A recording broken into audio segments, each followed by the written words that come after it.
Dario marchait d'un pas énergique dans le couloir du siège principal de la banque, Caja. Les employés de l'institution financière qu'il croisait s'écartaient respectueusement et saluaient leur chef. Cependant, le banquier n'accordait aucune attention à personne. Il entra littéralement dans le bureau de réception, et la secrétaire abandonna immédiatement tout ce qu'elle faisait. « Dario, on vous a appelé de la part de Sabadell. »« Cela peut attendre, appelez Gomez. Dites-lui que c'est urgent. » La secrétaire s'apprêta à répondre au chef, mais il était déjà dans le bureau. Il jeta négligemment son manteau et son écharpe sur le canapé, recouvert de cuir de couleur ivoire. L'homme s'assit dans le fauteuil. Pendant quelques minutes, il resta plongé dans ses pensées, fixant un tableau accroché au mur. Puis il passa sa main sur son crâne rasé. Oui, c'est très beau, et en même temps, très effrayant. La porte du bureau s'ouvrit timidement, la secrétaire entra. Monsieur Gomez est là. Qu'il entre. Adriana partit, et à sa place, le chef de la sécurité fit son apparition sur le seuil. Dario passa un regard critique sur la silhouette entraînée du chef de la sécurité en émettant un sarcasme évident. Monsieur Gomez. Quel genre de personne? La confiance qu'affichait Gomez s'effaça rapidement, et cette métamorphose instantanée n'échappa pas à l'attention du chef. Qu'est-ce qui ne va pas, Leonardo? Tu as eu une crampe soudaine quelque part. À en juger par ton visage potelé, je devine que j'ai raison. Et je dirais que cette partie de ton anatomie a bien réagi. Elle anticipe ce qui attend son maître. Dario, je ne comprends pas de quoi vous parlez. Dario se leva lentement, sa silhouette imposante dominant le bureau. Tout est toujours pareil, Leonardo. Tu ne gères plus correctement tes responsabilités directes. Et dis-moi, à quoi sert le service de sécurité si ton personnel passe ses journées à ne rien faire? Leonardo clignait souvent des yeux et avalait constamment sa salive. Le banquier le regarda avec colère et frappa le verre fin de son verre.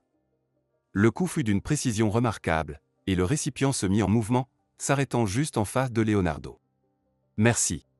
Le chef de la sécurité saisit la carafe avec une main tremblante, pendant que Dario le surveillait avec un sourire narquois. Fais attention à ne pas renverser. Leonardo vida son verre et le posa délicatement sur un plateau.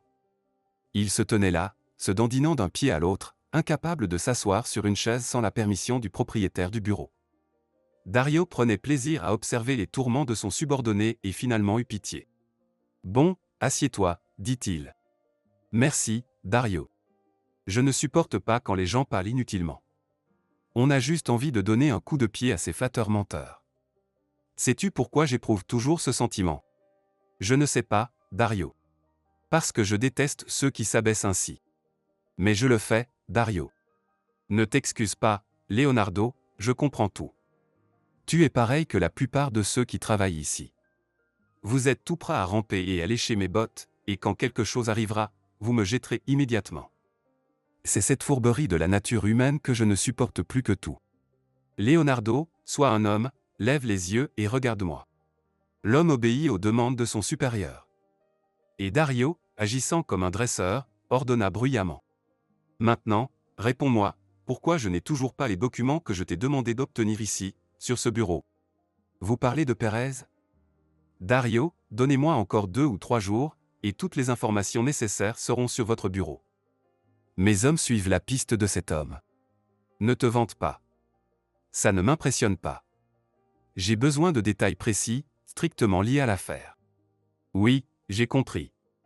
J'attends un rapport de mon homme qui traque Pérez. Il y a eu un retard parce que l'ancien associé de votre défunt père a modifié ses données personnelles, et nous n'avons pas immédiatement su qui était qui. Leonardo se leva, mais hésita à partir, attendant comme d'habitude un ordre. Dario regarda son subordonné avec mépris. Tu peux y aller. Après le départ du chef de service, Dario appuya sur le bouton du sélecteur. Adriana, pour tout le monde aujourd'hui, je suis absent. Le banquier se dirigea vers la bibliothèque, qui cachait les portes d'une petite pièce sans fenêtre. Cette pièce secrète servait à plusieurs fins simultanément. Le banquier aimait s'y reposer, et souvent, il n'était pas seul à le faire. Cependant, la principale fonction de la pièce était de servir de coffre-fort, équipé du système de sécurité le plus moderne, où Dario conservait les documents les plus importants. Une cachette similaire se trouvait également dans sa maison de campagne. L'homme entra un code, puis posa son gros doigt sur un petit écran, et la porte du coffre-fort en métal s'ouvrit silencieusement. Le coffre-fort était presque vide. Seuls quelques fichiers minces contenant des documents et 2 paquets d'argent en devises étrangères gisaient solitaires sur les étagères. Dario sortit un dossier, d'où tombèrent au sol d'anciennes photos en noir et blanc. Il en prit une avec précaution et la caressa de sa main tremblante. « Père, si tu savais à quel point tu me manques. » Dans son enfance, Dario n'avait pas vécu d'événements remarquables, il se souvenait donc vaguement de cette période, et il avait presque oublié sa mère. Parfois, un vague souvenir d'une femme toujours silencieuse qui sursautait au moindre bruit remontait à sa mémoire. Son père appréciait de voir sa femme effrayée et aimait répéter. « Trembles-tu? Alors tu respectes ton mari. C'est bien. » Il éduquait son petit-fils depuis sa plus tendre enfance. « Forge ton caractère et ne prête jamais attention aux femmes. Il n'y a qu'un seul avantage avec elles, mais je ne te dirai pas lequel pour l'instant. » Dario était intrigué. « Pourquoi ne me le dis-tu pas maintenant? » Parce que, gamin, tu es encore bien trop jeune. Tu grandiras et tu comprendras tout par toi-même. Dario absorbait chaque mot de son père et s'efforçait de faire tout comme il le lui disait. Mais Marcos éduquait sa famille et ceux avec qui il travaillait dans un esprit spartiate. Son caractère dur faisait trembler beaucoup de gens. Lorsque l'usine a commencé à produire des poêles et des bouilloires au lieu de camions-bennes, le leader a compris qu'il fallait changer quelque chose dans sa vie. Il a décidé de se lancer dans les affaires. Il a rapidement trouvé un complice, un ami d'université du nom de Felipe Pérez. Le garçon de 10 ans, Dario, a immédiatement aimé cet homme joyeux et même audacieux. En remettant un précieux cadeau, l'oncle Felipe a dit « Dario, bientôt tu auras une voiture de luxe et une villa à la campagne. » Bien sûr, Dario n'était pas présent lors des réunions secrètes des 2 compères, mais le petit garçon avait une excellente ouïe. Il était aussi très intelligent pour son âge de 10 ans et a facilement compris que ses amis étaient impliqués dans quelque chose de louche. Cependant, l'oncle Felipe a qualifié son idée de meilleur projet du siècle. Bientôt, son père a gagné tellement d'argent qu'il en jetait à gauche et à droite. Dario se réjouissait des vêtements de marque. Ses camarades de classe ne pouvaient pas détacher leur regard admiratif de lui, et les filles se disputaient même le droit de s'asseoir à côté de Dario à la même table. La scène finale de leur enrichissement soudain fut le déménagement de la famille dans la capitale. Cependant, cet événement joyeux a été assombri par un incident désagréable. Un jour, des hommes sont entrés de force dans leur appartement et ont vidé les placards, mais le père a pris calmement cette intrusion nocturne. Pas un muscle de son visage n'a bougé. « Messieurs les enquêteurs, que cherchez-vous » demanda-t-il. L'un des visiteurs, visiblement le chef, a exigé de son père. « Dario, tu sais très bien ce que nous cherchons. Rends-le de bonne grâce, sinon tu iras en prison longtemps. Je ne vous comprends pas. Je suis un entrepreneur honnête, et vous me traitez de manière aussi agressive. Je vais porter plainte. » « C'est ton droit, porte plainte. Si vous me le permettez, je vais appeler. Après tout, je ne suis pas en état d'arrestation, donc j'ai le droit de faire un appel. » Le chef enquêteur a débranché le cordon du téléphone fixe et s'est moqué. « Appelle si tu le peux. » Le père l'a regardé comme on regarde quelqu'un de fou, puis a sorti son téléphone portable de sa poche intérieure. À l'époque, de tels appareils étaient rares, et l'enquêteur est devenu vert de rage. Marcos a dit quelques mots à son interlocuteur. « Diego, on m'a attaqué, occupe-toi de ça. » Ensuite, il a passé le téléphone au chef. On pouvait voir que ce dernier avait reçu des instructions de la direction supérieure, et toute l'équipe a rapidement quitté l'appartement. À peine Dario s'est-il endormi après l'agitation inattendue que la maison s'est enflammée. Son père criait à sa mère. « Je ne tolérerai pas de traître dans ma maison. C'est à cause de toi que tout a été bouleversé ici. Tu as dû raconter quelque chose à ton frère à mon sujet, non ?» La mère, à travers ses sanglots, essayait de convaincre son mari. « Marcos, je te jure que je n'y suis pour rien. Emilio ne m'a jamais demandé quoi que ce soit à propos de ton travail. Mais il n'aurait pas découvert si facilement que Felipe et moi avons effectué des transactions au nom de tiers. Marcos, je ne comprends rien à tes affaires. Emilio m'a seulement dit une fois que tu es devenu riche trop rapidement, c'est tout. Il m'a aussi demandé dans quelle entreprise tu travaillais, mais je ne connais même pas le nom. J'ai dit que vous travailliez dans la construction. Va chez ton frère et ta laide famille. Tu penses que si tu m'as épousé, tu vivras toute ta vie sans te priver de rien. Non, ma chérie, ton conte de fées est terminé. Marcos, et que se passera-t-il pour Dario? Je ne partirai pas sans lui. Notre fils restera avec moi, et cela ne fait pas objet de discussion. Demain, je demanderai à mes avocats de lancer la procédure de divorce. Et si tu tentes de t'interposer, tu sais toi-même ce que je te ferai. Mieux vaut ne pas réveiller la bête en moi. Je te permettrai de voir Dario de temps en temps si tu te comportes bien. La mère pleurait et marmonnait quelque chose en réponse, mais Dario ne pouvait pas distinguer les mots. Bien sûr, il aurait pu prendre la défense de sa mère, mais il ne voulait pas le faire. À 13 ans, il comprenait déjà clairement que son père pouvait lui offrir beaucoup plus que la femme effrayée qui était devenue sa mère par ironie du sort. Quand Dario s'est réveillé le lendemain matin, son père lui a dit « Maman ne vivra plus avec nous. »« Papa, j'ai tout entendu. »« C'est bien. Bien sûr, je ne suis pas un monstre, et je te laisserai le choix. Si tu veux, je peux te conduire chez ta mère dès aujourd'hui. » Dario n'a pas eu besoin de temps pour réfléchir. Il a répondu avec sérieux d'adulte. « Papa, je veux rester avec toi. » Peu de temps après, ils ont déménagé dans la capitale. Au début, Dario pensait encore de temps en temps à sa mère, mais petit à petit son image s'est effacée de l'esprit de l'adolescent. L'oubli et l'inertie de Clara ont contribué à ce processus. Apparemment, son attachement maternel était si faible qu'elle n'a jamais exprimé le désir de revoir son fils. Plus tard, Dario a appris de son père que sa mère s'était remariée et avait eu d'autres enfants de son deuxième mariage. Bien sûr, au fond de lui, il gardait une certaine rancune envers sa mère, mais Dario s'efforçait de ne pas se tourner vers le passé. En revanche, la vie dans la capitale a rapidement attiré l'adolescent dans son tourbillon. Son père l'a inscrit dans une école où les enfants de la nouvelle élite étudiaient. Le matin, le garçon était conduit à l'établissement scolaire par le chauffeur personnel de Marcos. Et le soir, son père venait le chercher. La belle vie prenait rapidement de l'ampleur, mais il a failli tout perdre soudainement. Un jour, son père est rentré très tard à la maison et a commencé à tout détruire. Bande d'ordures, de traîtres. Je leur faisais confiance, et ils m'ont trahi de cette manière. Dario commençait déjà à comprendre les affaires de son père et à demander.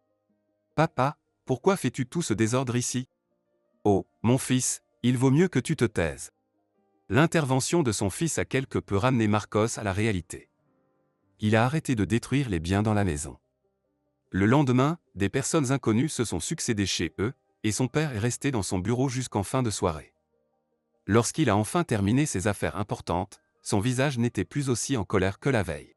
« Ne t'en fais pas, Dario, tout va changer. » Felipe pense qu'il est plus intelligent que tout le monde, mais son arrogance pathologique le mènera un jour à sa perte. Le père resta silencieux pendant un moment.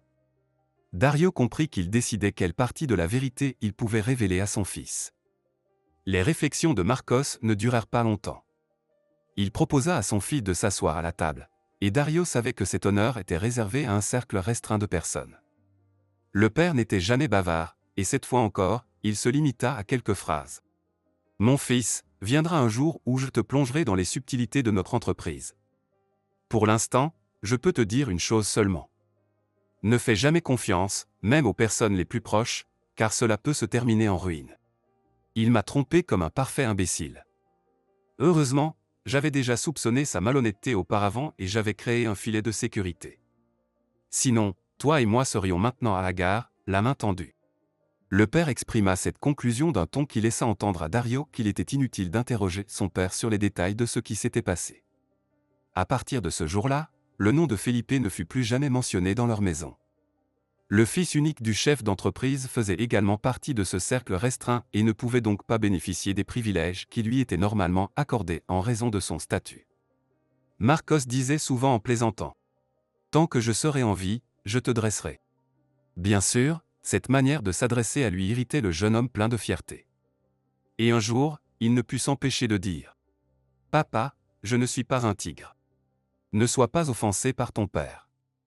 J'essaie de te forger un caractère d'acier pour que personne ne puisse percer cette armure. » Au début, Dario a tenté de résister à la méthode parentale de renforcement du caractère, et sa rébellion a conduit à un conflit sérieux.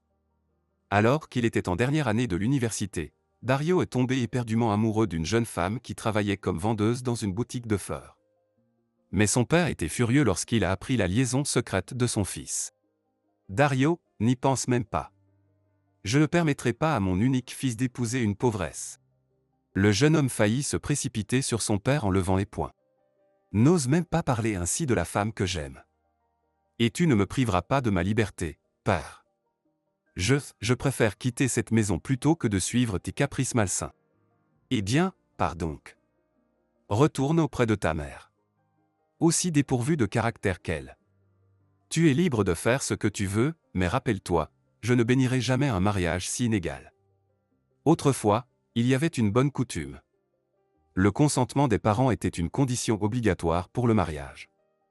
Dommage que cette règle ne soit plus pratiquée aujourd'hui. Le père se tourna alors, signifiant ainsi la fin de la conversation. Le jeune homme bouillonnait encore de colère légitime, mais il fit le serment de suivre son propre cœur. Dans cet état d'esprit déterminé, il se rendit à la boutique de fleurs, mais on lui dit que son aimé n'y travaillait plus. Il se rendit ensuite à l'adresse où la jeune femme vivait et la rencontra dans le hall. « Elvira, où vas-tu » La jeune femme évita son regard et répondit précipitamment. « Dario, je dois rentrer en urgence, ma mère est malade. »« Mais tu reviendras, n'est-ce pas ?»« Je ne sais pas. »« Dis-moi, que s'est-il passé ? Pourquoi ne m'as-tu même pas prévenu ? » ?»« C'est comme ça. »« Dario, s'il te plaît, ne me pose plus de questions. »« Mais puis-je au moins te raccompagner ?» La jeune femme sursauta. « Non. Non. Je m'en charge moi-même. Un taxi devrait arriver bientôt. » Elvira se précipita dans la rue. Pour Dario, on aurait dit que sa bien-aimée fuyait quelqu'un. Il ne lui fallut que 5 minutes de réflexion pour deviner qui était intervenu dans leur relation. Son père était à la maison, et Dario s'avança vers lui. « Papa, je ne m'attendais pas à une telle bassesse de ta part. »« Mon fils, de quoi parles-tu ? C'est toi qui as effrayé Elvira ? Je lui ai simplement proposé une petite somme en échange d'un petit service, et la jeune femme a tout de suite compris. Elle a accepté de disparaître à jamais de ta vie. » Dario fut choqué par cette confession. « Tu veux dire qu'Elvira a pris de l'argent ? » Hélas, oui. Je dois admettre qu'elle a hésité, mais pas longtemps. Il est très difficile pour les filles issues de familles pauvres de résister. C'est particulièrement difficile lorsque l'enveloppe contient une belle liasse de billets. Père, tu es tout simplement monstrueux. Et où est le mal ? Personnellement, je ne vois rien de mal à cela, et je considère ta comparaison comme un compliment. Crois-moi, dans moins d'un mois, tu me remercieras d'avoir évité que tu fasses un pas dans la mauvaise direction. À cette époque, Dario était profondément blessé par son père et avait même emménagé dans un appartement en location. Marcos a tenu pendant un mois avant de se rendre chez son fils dans son nouveau logement. Le banquier a jeté les clés de l'appartement avec un porte-clés sur la table d'un air négligent. Ce sont les clés de ton appartement. Il n'est pas convenable pour le fils d'un banquier de vivre dans une location. Mon chauffeur te conduira jusqu'à ton nouveau domicile. Je n'ai pas besoin de tes faveurs. Je peux vivre sans elles. Écoute, Dario, tes caprices me fatiguent. Tu te comportes comme un enfant. Mais je ne peux pas tolérer indéfiniment tes esclandres. J'ai une entreprise sérieuse. Et ton comportement nuit à ma réputation professionnelle. Ne pousse pas mon endurance à bout. La voix du banquier résonnait à nouveau avec ses notes menaçantes bien connues. Dario tremblait en pensant que son père ne clignerait même pas des yeux s'il devait l'éliminer en tant que facteur irritant. Il tendit la main tremblante pour prendre les clés, et Marcos remarqua avec approbation. Cela ira mieux ainsi. Les appartements sont superbes là-bas. Je suis sûr que tu les aimeras, et tes petites amies aussi. L'homme n'osait pas dire le plus important à son fils. Dario, tu es adulte maintenant, tu me comprendras. Ne te presse pas de te marier. Les filles sont prêtes à tout pour obtenir un fiancé de choix. J'ai moi aussi fait cette erreur à un moment donné, et j'en suis ressorti les mains vides. Tu veux dire que tu as eu une liaison avec maman ? Marcos soupira profondément. Il n'y avait aucune liaison. Du moins de mon côté. Oui, Clara m'aimait, et elle était prête à tout, mais ma situation ne permettait pas de créer des ragots et des commérages inutiles. Père, je te comprends. Tu peux arrêter maintenant. Tu t'es marié en homme respectable en apprenant la grossesse de maman. C'est bien ça. Mais tu sais, aujourd'hui je ne regrette pas cela, parce que je t'ai toi. Tu ne peux même pas imaginer combien je t'aime. C'était un cri du cœur. Marcos n'avait jamais montré une telle faiblesse auparavant. Dario a remarqué une larme briller dans les yeux de son père et s'est précipité vers lui. Papa, j'ai compris. Pardonne-moi si je t'ai offensé en quelque sorte. Je t'aime beaucoup, toi aussi. Dario, cela fait longtemps que je veux te montrer l'endroit d'où viennent nos racines. Dès que nous aurons quelques jours de libre, nous irons certainement dans notre lieu de naissance. La maison que mon père a construite de ses propres mains est toujours là. J'ai même pensé à la vendre, mais j'ai changé d'avis. Pourquoi ne m'as-tu jamais parlé de notre héritage auparavant? Je ne sais vraiment pas. Ma tête est remplie d'affaires, d'intrigues et de manigances des concurrents. Il faut toujours réagir aux défis. Le voyage ensemble à la campagne, que son père désirait tant, avait toujours été repoussé. Et après que Marcos eut introduit son fils dans l'appareil de gestion, Dario avait oublié la conversation avec son père. À peine le jeune héritier s'était-il familiarisé avec son nouveau travail que la plus grande tragédie de sa vie s'était produite, son père était décédé. Marcos semblait avoir pressenti le malheur. L'Italie a des Biforts, et Ad Khaled y sont. Dario, viens immédiatement, nous devons discuter de quelque chose. Le jeune homme n'avait pas posé de questions superflues et s'était immédiatement rendu au bureau principal, mais son père n'était pas dans son bureau. La secrétaire avait signalé. Marcos a demandé de vous informer qu'il serait occupé aujourd'hui. Il vous attendra demain matin à la même heure. Déçu, Dario était sorti du bureau et s'était dirigé vers la sortie. Cependant, la secrétaire l'avait rattrapé à mi-chemin. Dario, vous êtes parti si vite. Marcos, en partant, a demandé que vous receviez ce dossier. Il a dit que vous deviez examiner les documents d'ici demain matin. Mais la réunion prévue n'a jamais eu lieu. Dario a appris la mort de son père dans le bulletin d'information du matin. Une charmante présentatrice l'avait annoncé d'une voix indifférente. Aujourd'hui, à 7h40, le célèbre banquier Marcos González est décédé. Les détails de l'incident ne sont pas encore communiqués par les autorités d'enquête. Dario s'est immédiatement rendu sur les lieux du terrible crime. Le banquier avait une voiture blindée, et il semblait que les malfaiteurs en avaient connaissance en élaborant leur plan macabre. Son père et ses 2 gardes du corps ont été attaqués au moment où ils montaient les escaliers de l'immeuble de bureau.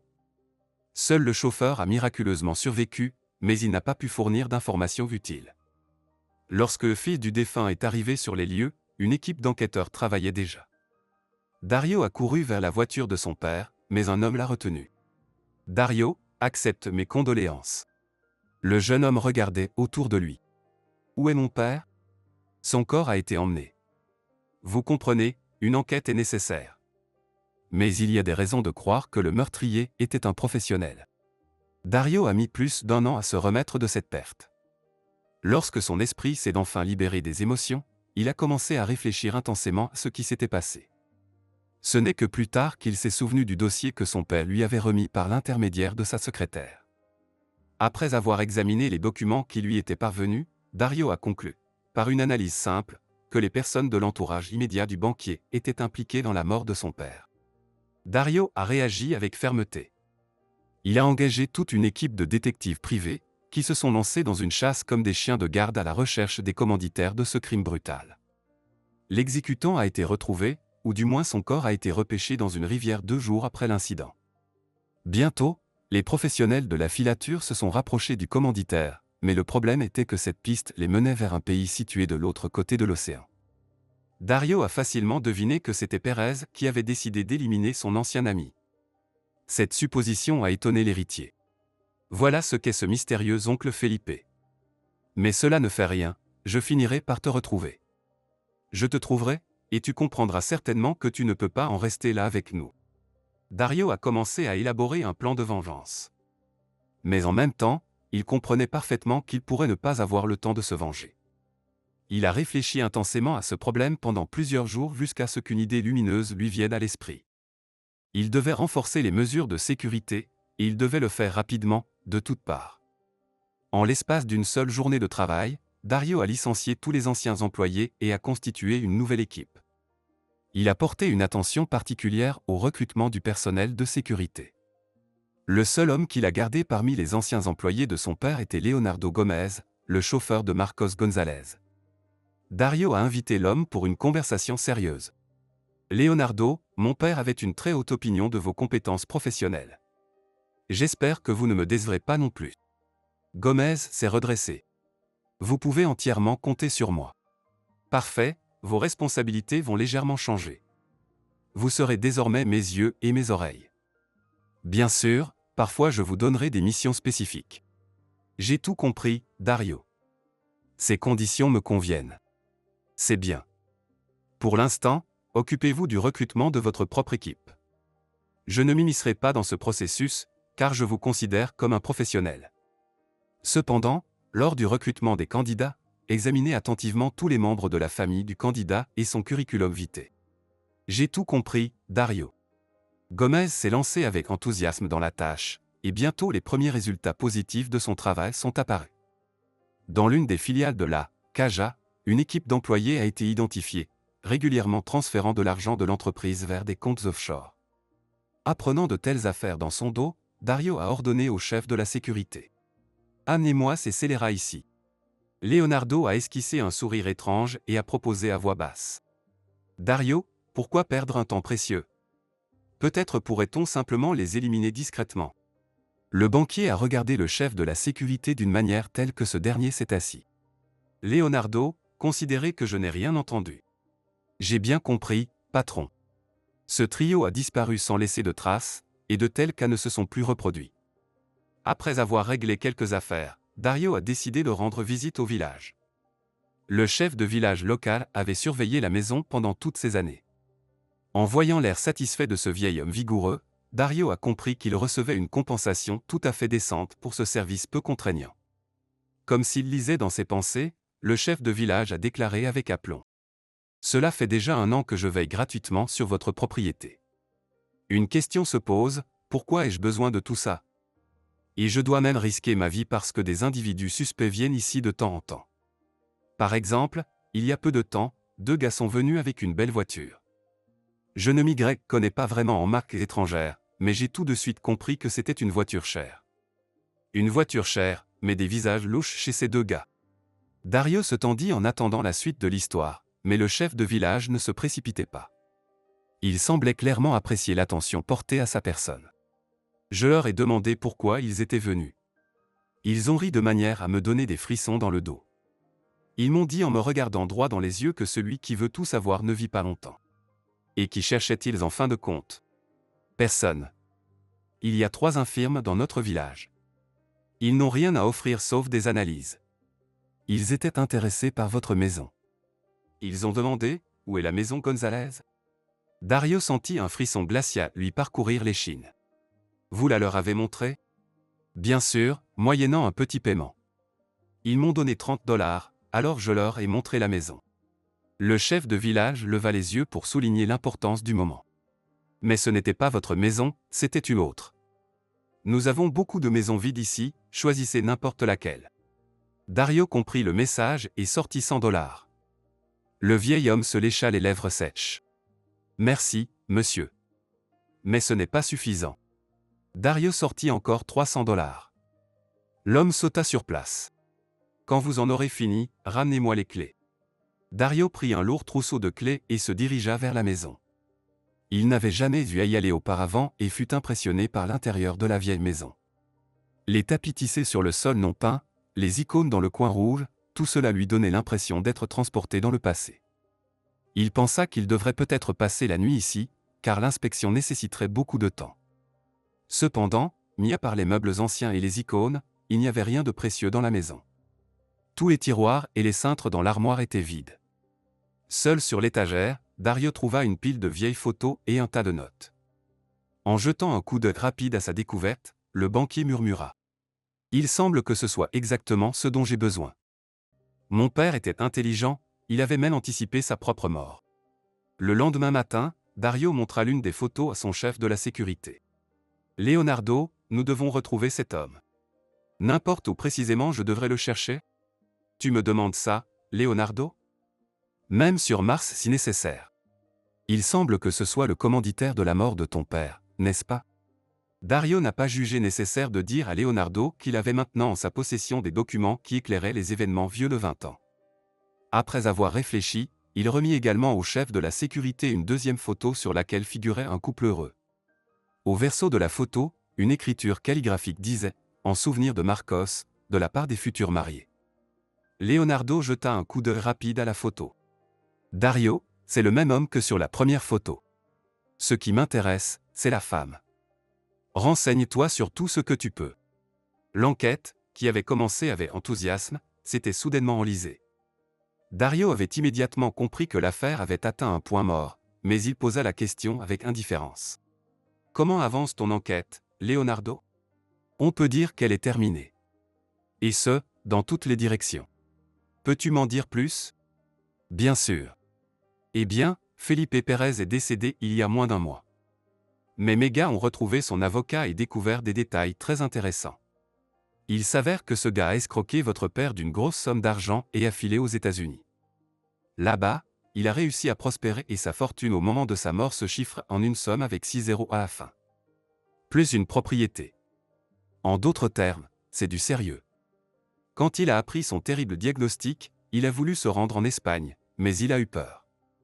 Votre défunt père avait tissé pour lui de tels réseaux qu'il aurait eu du mal à s'en sortir entre eux. Gomez fit une pause, et le jeune banquier prit la parole à sa place.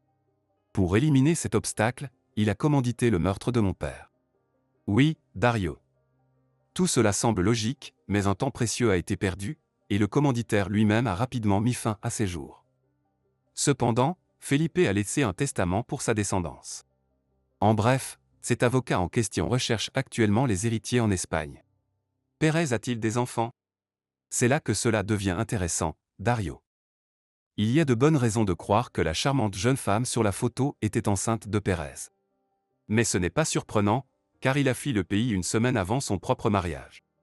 Et il a tout légué à son enfant? Non, il a probablement tout légué à son petit-fils ou à sa petite-fille.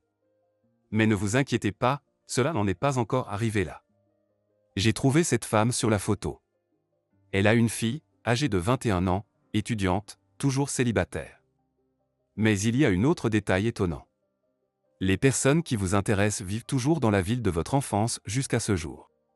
Merci, Leonardo, ton équipe a fait du bon travail. Y aura-t-il de nouvelles instructions? Pas pour le moment. Cependant, renseigne-toi davantage sur cette fille, la fille de Pérez. Dario ne réfléchit pas longtemps. La proposition de Gomez lui permettait de résoudre immédiatement deux problèmes. Passer de la recherche à l'action et se rapprocher de la jeune femme. Dès le lendemain matin, Dario confia ses affaires à son adjoint et partit en voyage à Saragosse. Cette petite ville provinciale était située à proximité. Les étudiants étaient déjà bien fatigués du discours ennuyeux du recteur. Certains regardaient leur montre, tandis que d'autres discutaient sans gêne. Enfin, la sonnerie retentit et tous se précipitèrent vers la sortie. Eva fut la première à sortir de l'auditorium et se dirigea vers l'escalier. Estla avait du mal à la suivre. Eva, où te dépêches-tu? Attends, il y a quelque chose que je dois te dire. Estla, je n'ai vraiment pas le temps, les examens arrivent bientôt et je ne suis pas du tout prête. Tu n'es pas seule dans ce cas. Je n'ai pas encore ouvert un seul livre intelligent. Estla essaya de suivre le rythme des pas de son amie, mais cela ne fut pas facile. Eva, j'aimerais vraiment aller à la bibliothèque avec toi, mais je ne suis pas d'humeur aujourd'hui. Mais à partir de demain, je vais vraiment commencer à réviser. Alors, à demain. Eva, attends. Une minute ne résoudra rien. Tu m'as distraite de l'essentiel avec ta bibliothèque. D'accord, je t'écoute. Tu as une minute. Essaie de faire vite. Je vais prendre juste une petite pause. Estla, dépêche-toi. Nous allons passer toute la journée ensemble, tu aurais pu me parler plus tôt de ce qui te préoccupe. Non, Eva. Ce n'est pas à propos de moi. Cela concerne toi. Bon, à ta demande, je vais directement au sujet. Je ne peux pas supporter de te voir te moquer de Federico. Estla, je t'ai demandé 101 fois de ne pas te mêler de ma vie privée. Je m'entends très bien avec Federico. C'est mon meilleur ami, mais rien de plus. Federico ne me l'a pas demandé. J'ai agi de ma propre initiative, car je ne peux pas supporter de te voir tourmenter ce pauvre garçon. Eva était indignée. Tu ne penses pas que tu t'impliques un peu trop? Estla renifla boudeusement mais décida de réprimander son ami. C'est dégoûtant de te voir. Tu te prends pour je ne sais qui. Estla, tu veux te disputer avec moi. Je connais très bien mes défauts, mais on ne peut pas commander à son cœur.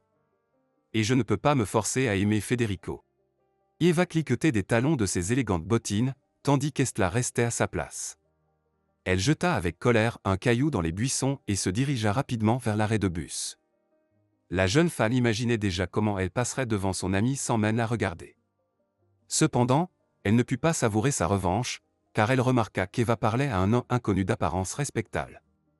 À 5 pas de là, Estla franchit la distance qui la séparait de la scène. Elle entendit l'homme offrir à Eva de monter dans sa voiture. « Eva, ne monte pas, il t'emmènera dans la forêt, et au printemps, ils retrouveront ton corps. » L'homme éclata de rire. « Est-ce votre amie ? Une fille amusante.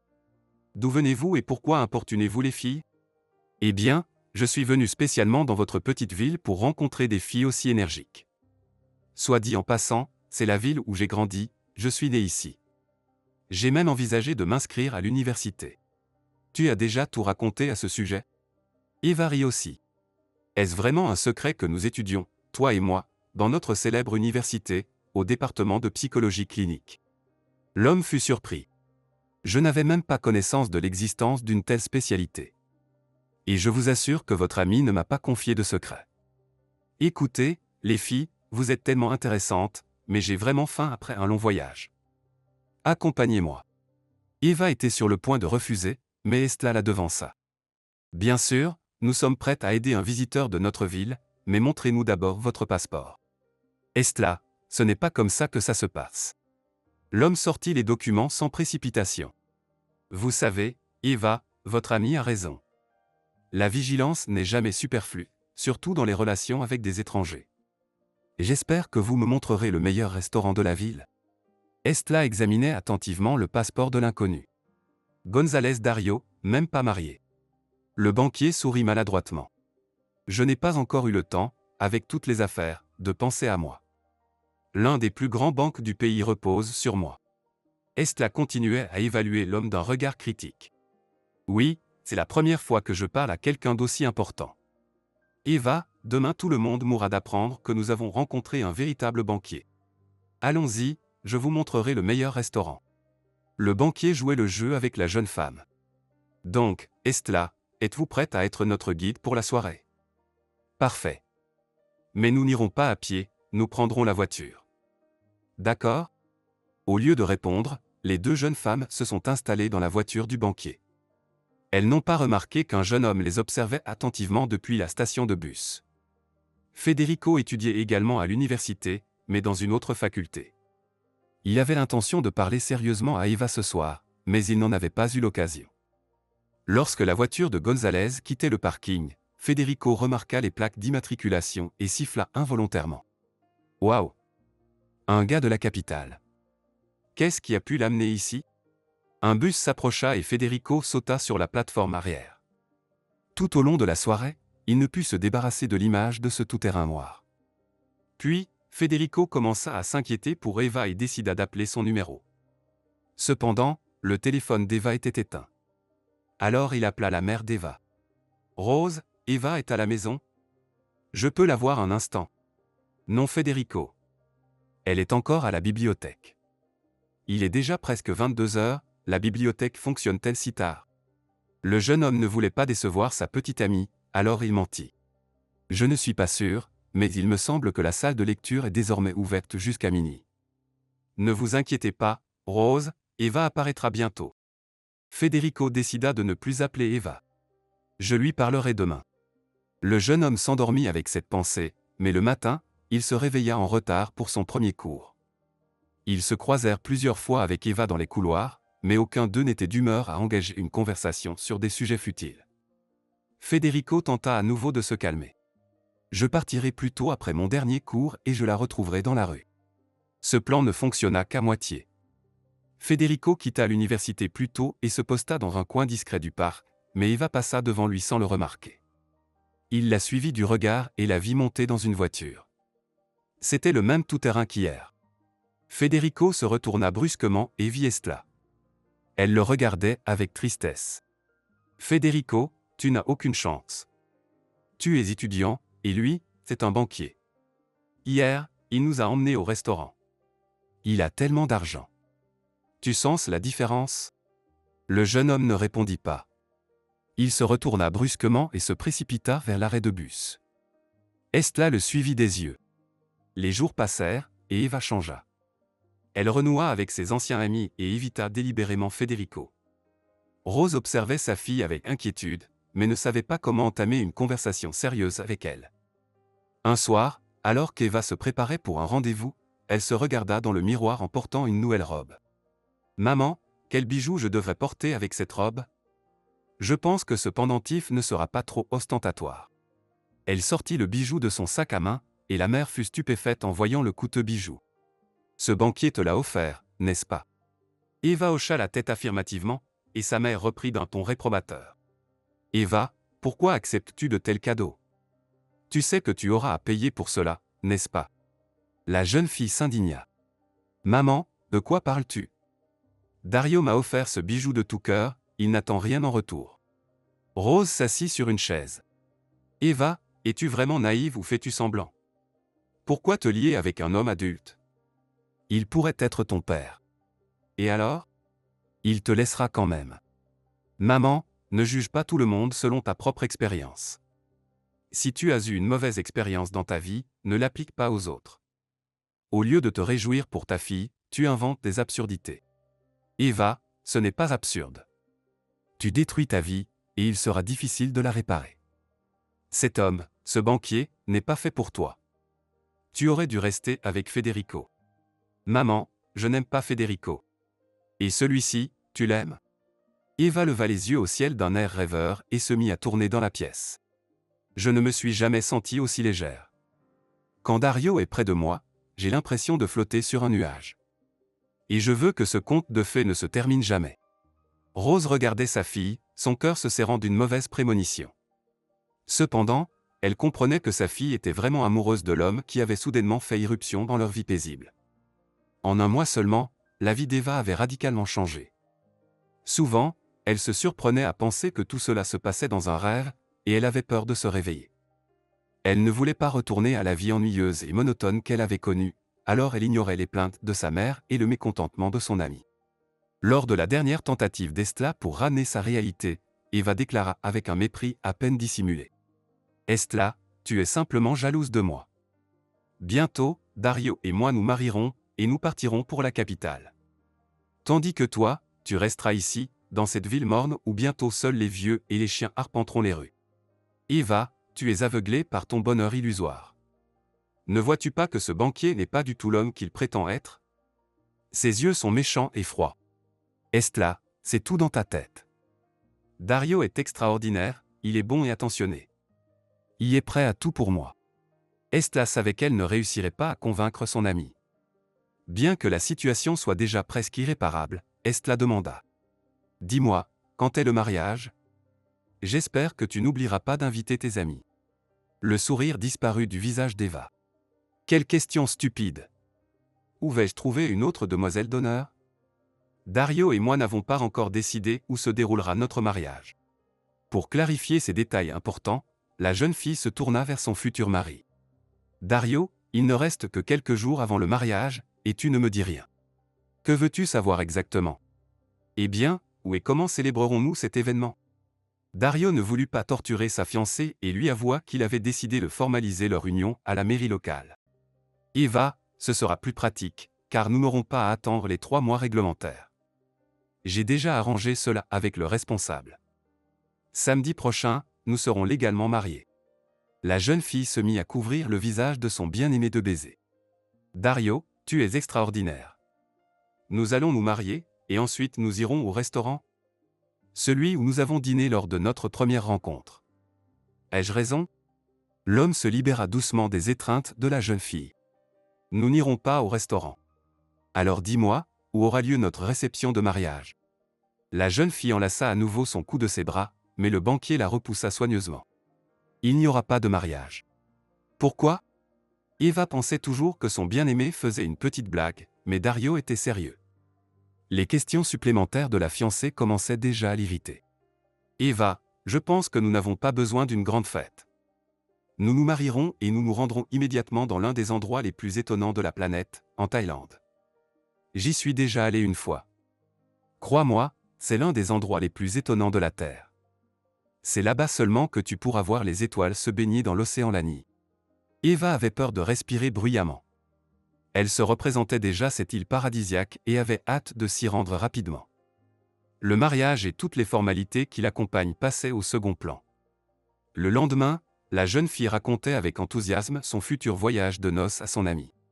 Estla l'interrompit. Eva, attends, et le mariage dans tout ça?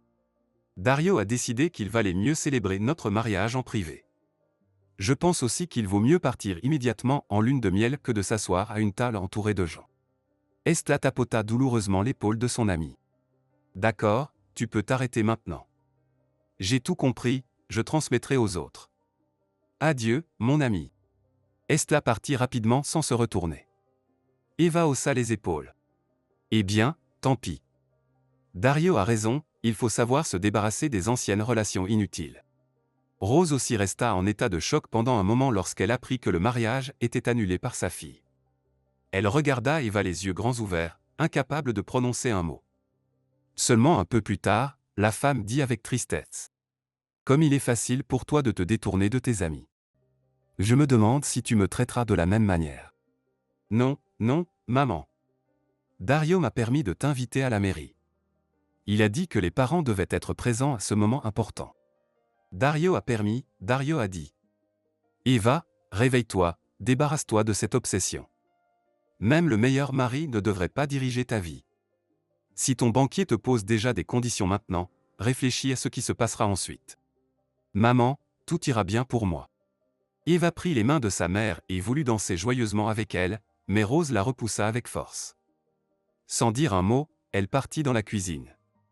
Là, elle pleura jusqu'au soir, mais Eva ne vint jamais la voir ni ne s'enquit de son état. La jeune fille était heureuse et ne voulait pas assombrir sa joie avec de petites choses comme le mécontentement de sa mère. Pendant près de 24 heures, Eva avait dormi après son retour de lune de miel. Elle ne voulait pas ouvrir les yeux. Elle souhaitait rester un peu plus longtemps dans ce monde enchanté de rêves heureux, mais quelque chose tout près émettait un bruit monotone qui perçait son cerveau. À qui donc cela peut-il bien occuper autant l'esprit? Est-ce que cela va durer éternellement? En s'étirant, la jeune femme se leva de son lit et s'approcha de la fenêtre. Sur la pelouse, juste devant la maison, un homme inconnu s'activait près du kiosque. Une voix se fit entendre derrière elle. C'est notre jardinier, Isidro, il a décidé de réparer le banc. Eva sursauta car elle n'avait pas entendu l'entrée de la femme inconnue dans la chambre. La femme ne semblait pas du tout gênée et décida de se présenter. Vous êtes revenu trop tard hier, c'est pourquoi nous n'avons pas eu l'occasion de nous rencontrer. Je m'appelle Maria, et pour toutes vos questions, vous pouvez vous adresser à moi. Eva ne pouvait pas comprendre qui était cette femme qui était apparue si soudainement dans sa chambre conjugale. Êtes-vous la sœur de Dario? Maria esquissa un sourire forcé. Non, Dario n'a ni sœur ni frère. Je suis la femme de ménage. Eh bien, je ne savais même pas que mon mari avait de la domesticité à la maison. Eva, le petit déjeuner est servi. La jeune fille n'avait même pas le temps de dire qu'elle n'avait pas très faim pour le moment que, comme sortie de nulle part, une élégante table roulante entra dans la pièce. Maria lui expliqua d'un ton didactique. Dans cette maison, tout le monde suit un horaire établi depuis longtemps, donc vous devriez aussi vous familiariser avec le programme. Mais ce n'est pas compliqué. La femme de ménage plaça le plateau sur la table de chevet. Bon appétit. Eva dégusta avec plaisir quelques tranches de pain grillé frais et but une tasse de café parfumé. Et maintenant, je peux me rendre à l'université. Ils doivent me chercher depuis longtemps. Je peux imaginer la réaction du recteur en me voyant. Mais où est ma valise avec mes affaires? De nouveau, Maria surgit de nulle part. Toutes vos affaires sont dans l'armoire. Pendant que vous vous reposiez, j'ai tout rangé. Eva réprimanda la domestique avec indignation. Je ne supporte pas que des étrangers fouillent dans mes affaires. Et dites-moi, chère Maria, faites-vous cela constamment? Comment? Apparaître soudainement. Ou bien me surveillez-vous? Dario m'a demandé de vous aider jusqu'à ce que vous vous adaptiez. C'est pourquoi j'essaie d'être là quand vous avez besoin de moi. Je vous en prie, ne soyez pas trop zélé. Pouvez-vous plutôt me dire où se trouve l'arrêt de bus le plus proche? Il n'y a pas d'arrêt de bus à proximité. Vous devez marcher environ 2 km jusqu'au village le plus proche. Eva enfila son manteau et attrapa son sac à main. À ce soir, Maria. J'ai été ravi de faire votre connaissance. Moi aussi. La femme de ménage se tint sur les escaliers, observant la nouvelle maîtresse de maison avec une expression mystérieuse sur le visage. Eva a sauté sur le perron et a commencé à se diriger vers la sortie, mais Leonardo, le chauffeur de son mari, lui a barré le chemin. Dès le départ, cet homme désagréable ne lui avait pas plu, mais il semblait ressentir des sentiments similaires envers elle. Il a scruté la jeune femme, du haut en bas, et a dit à voix basse à travers ses dents. « Eva, je vous prie de retourner à l'intérieur. » La jeune fille a essayé de contourner l'homme. « Quel jeu stupide! Et qui êtes-vous pour me donner des ordres ?» Leonardo a répondu d'un ton égal. « Ce ne sont pas des jeux, mais les ordres du propriétaire. Personne ne peut entrer ou sortir de la propriété sans sa permission. Mais je dois aller à l'université. Faut-il aussi une autorisation spéciale pour cela? Oui, je suis désolé, c'est la procédure. S'il vous plaît, retournez à l'intérieur. » Eva a dû obéir à la demande du chauffeur. Mais dans son cœur, elle bouillonnait de colère. Elle attendit à peine que son mari revienne et se jeta sur lui sans préambule. « Dario, explique-moi ce qui se passe ici. Suis-je ta femme ou une prisonnière? Pourquoi ton chauffeur idiot me commande-t-il, et pourquoi cet individu désagréable est-il constamment posté devant la porte de notre chambre? Tant de questions d'un coup. Discutons tout de suite de tout pour éviter des problèmes à l'avenir. Dario, de quoi parles-tu? Je suis une femme libre et je peux faire ce que je veux. Premièrement, calme-toi, et deuxièmement, c'est moi qui décide de tout dans cette maison, et je te conseille de t'en souvenir. Dario, que dis-tu? Je ne suis pas ton esclave, mais ta femme, et j'ai le droit. Il l'interrompit brusquement. Ton droit principal est de rendre ma vie agréable, alors essaie de ne pas me gâcher l'humeur. Et je tiens à te rappeler que tu devras mettre fin à tes relations avec tes anciens amis et amis. Et qu'en est-il de mes études? C'est ma dernière année. Tu feras une année sabbatique. Nous verrons ensuite. Dario, pourquoi décides-tu de tout pour moi? Parce que je suis ton mari. Arrêtons-nous là. Tu peux voir ta mère, mais je dois être informé à l'avance. Leonardo amènera Rose ici, et vous pourrez discuter. Dario a laissé sa jeune femme et s'est dirigé vers son bureau. Eva est restée un moment pétrifiée, essayant de comprendre ce qui s'était passé. Mais elle n'a réalisé qu'une chose, le conte de fées était terminé, et tous ses rêves s'étaient brisés comme un miroir en 1000 morceaux. La fin de l'automne n'avait pas été généreuse en cadeaux, c'est pourquoi les citadins se réjouissaient de cette journée ensoleillée à la fin de novembre. Le ciel était d'un bleu estival et le soleil répandait sa chaleur bienfaisante sur la terre, mais Federico ne prêtait aucune attention ni à la météo magnifique ni au visage souriant des passants. Pendant presque 2 mois, il avait vécu dans un état intermédiaire. Jusqu'au dernier moment, il n'avait pas cru qu'Eva épouserait un banquier de la capitale. Il espérait qu'elle se réveillerait à la dernière minute et se souviendrait de celui qu'il aimait vraiment. Mais le miracle ne s'est pas produit.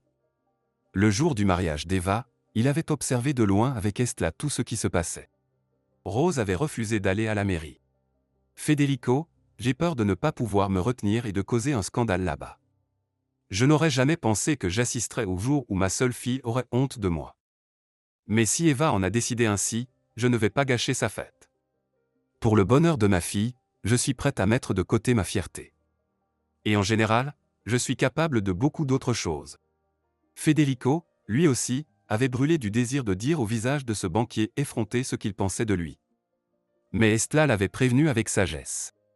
Federico, ne tente même pas. Tu vois combien de gardes de sécurité sont là-bas. Ces gros bras pourraient te tabasser. Et il n'est pas nécessaire de faire des sacrifices inutiles. Les amis ont attendu que les jeunes mariés sortent de la mairie et montent dans la voiture. Estla a soupiré. Rose a dit qu'ils partent immédiatement après la cérémonie. Eva m'avait parlé d'une île quelque temps avant. C'est là-bas qu'ils prévoient de passer leur lune de miel. Federico a regardé Estla avec des yeux implorants. Estla, je t'en prie, épargne-moi les détails. Federico, je n'avais pas réalisé à quel point c'était difficile pour toi. Le prétendant rejeté ressentait une douleur physique dans tout son corps. Il avait envie de libérer toute la négativité accumulée, alors il s'est dirigé vers le bar le plus proche. Estla a voulu le suivre, mais il lui a demandé. « Estla, ne m'en veux pas, mais j'ai besoin d'être seul en ce moment. Je te rappellerai certainement dans les jours à venir. » Cependant, Estla n'a jamais reçu l'appel promis, et elle n'a pas non plus pris l'initiative de l'appeler. À l'université, ils se sont également rarement croisés, car Federico s'était complètement plongé dans la préparation de sa thèse de fin d'études. Le jeune homme n'avait pas cherché à revoir Estla, en partie parce que la simple présence de cette jeune femme lui rappelait son amour malheureux. Au début, Federico avait cherché du réconfort dans l'alcool. Mais son cousin germain José ne le lui avait pas permis. Dans les premiers jours qui avaient suivi la rupture amoureuse, Federico avait beaucoup trop bu et avait créé un scandale avec le barman qui refusait de lui servir à boire. Il avait agrippé la chemise de l'employé de l'établissement et l'avait secoué. « À qui tu refuses de servir, mec ? Je peux te découper en petits morceaux sur cette table, comme un chou. » Le gérant du pub n'avait pas attendu que le client considérablement ivre tienne sa menace, et il avait appelé la police. Federico avait passé quelques heures derrière les barreaux jusqu'à ce que José vienne le chercher. Celui-ci n'avait pas mâché ses mots. « Écoute, frérot, je te préviens pour la première et la dernière fois. Une autre échauffourée de ce genre, et je t'inscris personnellement à un séjour dans un centre de désintoxication et de réadaptation. Après un séjour là-bas, tu n'auras plus aucune perspective décente. Tu as bien compris ? » Federico avait marmonné. « Oui, j'ai tout compris. Je le jure, ça ne se reproduira plus. » José avait ensuite adopté un ton plus amical. Dans la vie, chaque personne connaît des hauts et des bas, mais se livrer à des excès, surtout pour un homme, c'est la dernière chose à faire. Tourne la page et recommence à zéro. Federico s'efforçait de suivre le conseil de son frère aîné. Il se préparait activement à la soutenance de son mémoire, et il sortait rarement de chez lui. Mais ce jour de novembre, il devait se rendre en ville pour une affaire importante, et le temps ensoleillé avait un effet si bienfaisant sur lui qu'il décida de se promener tranquillement dans la rue. Il était heureux de voir des visages joyeux et une pensée optimiste lui traversa même l'esprit. Au moins quelqu'un est heureux. Peut-être qu'une période heureuse s'annonce dans ma vie aussi ? Penser à l'avenir lui procurait du plaisir, et de telles pensées lui donnaient confiance. Federico redressa les épaules et s'arrêta devant un passage pour piétons. Soudain, une voiture tout-terrain noire freina brusquement à côté de lui. Ses yeux enregistrèrent instinctivement les plaques d'immatriculation, puis il traversa la rue. Il n'avait parcouru que la moitié du chemin lorsque sa mémoire se remit en marche. C'était la même voiture. Peut-être qu'Eva était à l'intérieur. Le jeune homme fit demi-tour, mais le tout-terrain s'était déjà éloigné à une distance considérable. Son cerveau travaillait fiévreusement, et bientôt il lui souffla la seule décision correcte, il devait contacter José, qui l'aiderait sûrement à découvrir les endroits où se rendait le banquier. Cela permettrait de déterminer où se trouvait Eva. Pour ne pas perdre de temps inutilement, Federico appela d'abord son frère. « Écoute, j'ai besoin de ton aide. » Il y eut un soupir. « Est-ce urgent ? Je suis un peu occupé en ce moment. » « Non, ce n'est pas urgent. Je peux passer te voir quand tu seras disponible. » « D'accord, alors passe chez moi ce soir. Nous pourrons discuter tranquillement là-bas. » À l'heure convenue, Federico se rendit chez son cousin. José n'avait pas encore fondé de famille et vivait en résidence universitaire. Il accueillit son frère au premier étage pour éviter qu'il ne se perde dans les méandres des couloirs. Une fois dans la petite chambre, à peine assez grande pour un canapé et une table, José dit : « Eh bien, mon frère, vas-y, parle. » Il ne fallut que 2 minutes à Federico pour exposer la nature de sa requête. José fut déçu. « C'est tout ça ? Eh bien, oui. Et tu as dû traverser toute la ville pour ça. C'est toi qui m'as donné rendez-vous ici. Je pensais que tu avais quelque chose de plus intéressant à me proposer. Et voilà, une affaire ordinaire. Bon, je vais essayer de rassembler des informations demain matin. Je te rappellerai moi-même. » Mais José ne tint pas sa promesse et resta silencieux toute la journée suivante. Ce n'est que tard le soir qu'il appela.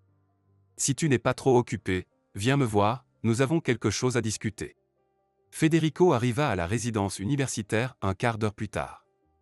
José était en train de faire frire des pommes de terre dans la cuisine. « Tu es venu bien vite. Mon plat n'est pas encore prêt à être dégusté. Il va falloir attendre un peu. Je ne suis pas pressé. Dis-moi, qu'as-tu découvert à propos de la voiture ? » J'ai découvert des choses, mais parlons-en dans ma chambre, il y a trop d'oreilles ici. Federico regarda autour de lui. José, tu es en train de voir des fantômes. Non, les hallucinations ne m'ont pas encore atteint. Mais il vaut mieux être prudent. C'est le genre de travail que je fais. Encore quelques minutes, et nous pourrons nous asseoir à table. Va dans la chambre, coupe du pain, ne reste pas sans rien faire. Les frères dévoraient rapidement tout ce qui était sur la table, et José dit avec satisfaction. Eh bien, maintenant nous pouvons parler. Donc, voici comment les choses se dessinent, le véhicule est enregistré au nom de González Dario, c'est-à-dire du banquier que tu connais. Ce n'est pas mon ami. Ce n'est pas important. Ne m'interromps pas. Je t'écoute. González a une maison de campagne, ou plutôt un domaine. Je ne sais même pas quel mot convient le mieux pour décrire cette propriété qui couvre près de 15 hectares. Je n'y suis jamais allé moi-même, mais les gars du département ont déjà gardé un œil sur ton banquier. José, il n'est pas à moi. Ne chipote pas sur les mots. Et ensuite? En principe, c'est tout. Nous n'avons rien pu trouver de concret sur ce González. Mais mon instinct me dit que derrière la façade de ce banquier respectable se cache une personne peu scrupuleuse. Son père était aussi un gros poisson. Il a été tué il y a 1 an et demi. Selon la loi du genre, toute l'entreprise est passée entre les mains de son fils. Nos gars ont repéré toutes sortes de petites combines, mais ils n'arrivent pas à remonter jusqu'à González lui-même. Pour l'instant. Génial. Je t'ai demandé de trouver l'adresse à partir de la plaque d'immatriculation, et tu as trouvé autant d'informations. José sourit. Ce n'est pas tout. Il y a autre chose que je ne peux pas te dire car tu es un tiers. Je peux seulement laisser entendre que le défunt père de González avait déjà des affaires il y a 25 ans. Il y avait un complice, et ensemble, ils ont fait beaucoup de choses. Ils ont escroqué tant de compatriotes de leurs derniers sous. Et ils n'ont pas pu les attraper? Non. Ils travaillaient intelligemment. Pas de preuves. Mais encore une fois, selon la loi du genre, lorsque les cafards se retrouvent dans le même sac, l'un d'entre eux doit devenir la proie de l'autre. C'est ce qui est arrivé à ces 2 escrocs. L'un a éliminé l'autre et s'est enfui discrètement aux États-Unis. Et c'est tout? Bien sûr que non. Où as-tu vu des criminels honnêtes? Plutôt, dis-moi, cette information va-t-elle t'aider? Plus que tu ne le penses. Maintenant, je sais où ce salaud cache Eva. José secoua la tête avec consternation. Tu recommences avec tes bêtises. En tant qu'ami et frère, je te déconseillerais vivement de faire des mouvements inutiles. Pourquoi?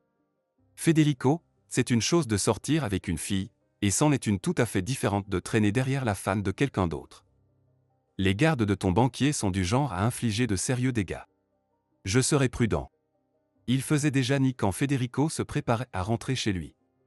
José sortit pour le raccompagner. Frère, vraiment, sois plus prudent.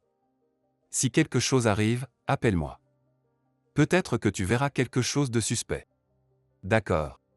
Le récit de José avait éveillé l'instinct de détective en Federico, et le lendemain matin, il demanda les clés de la voiture à son père et se dirigea vers le village où se trouvait la maison de González. Mais sa joie était prématurée car il neigeait déjà, et dans son manteau noir, il ressemblait à une cible facile.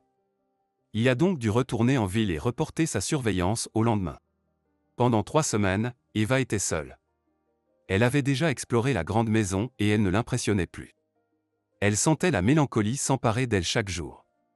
Rose était venue une fois, mais leur rencontre avait été brève car Maria ne les avait pas laissés seuls. Le comportement effronté de la femme de chambre avait surpris sa mère, et elle n'avait pas pu contenir son indignation. Eva, je ne serais pas surpris si ton mari t'ordonnait bientôt de porter des menottes. Ce soir-là, la rétribution pour le commentaire de sa mère fut immédiate. Un Dario furieux fit irruption dans la pièce et cria.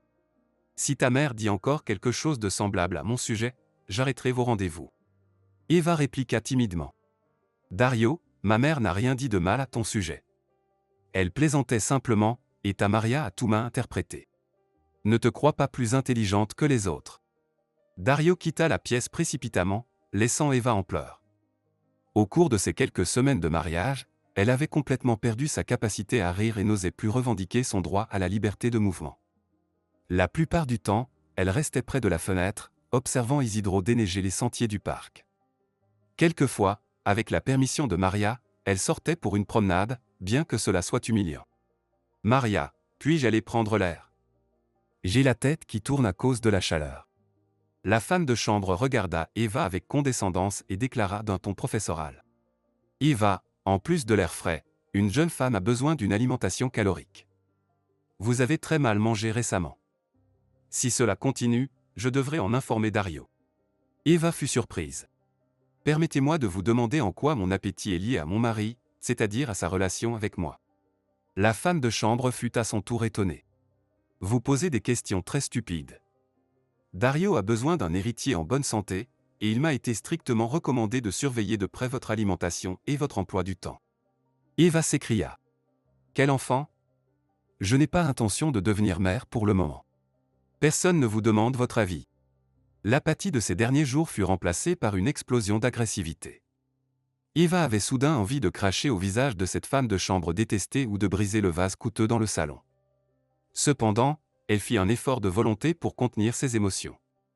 Elle enfila rapidement ses bottes chaudes, enfila une demi-fourrure et courut dans la cour.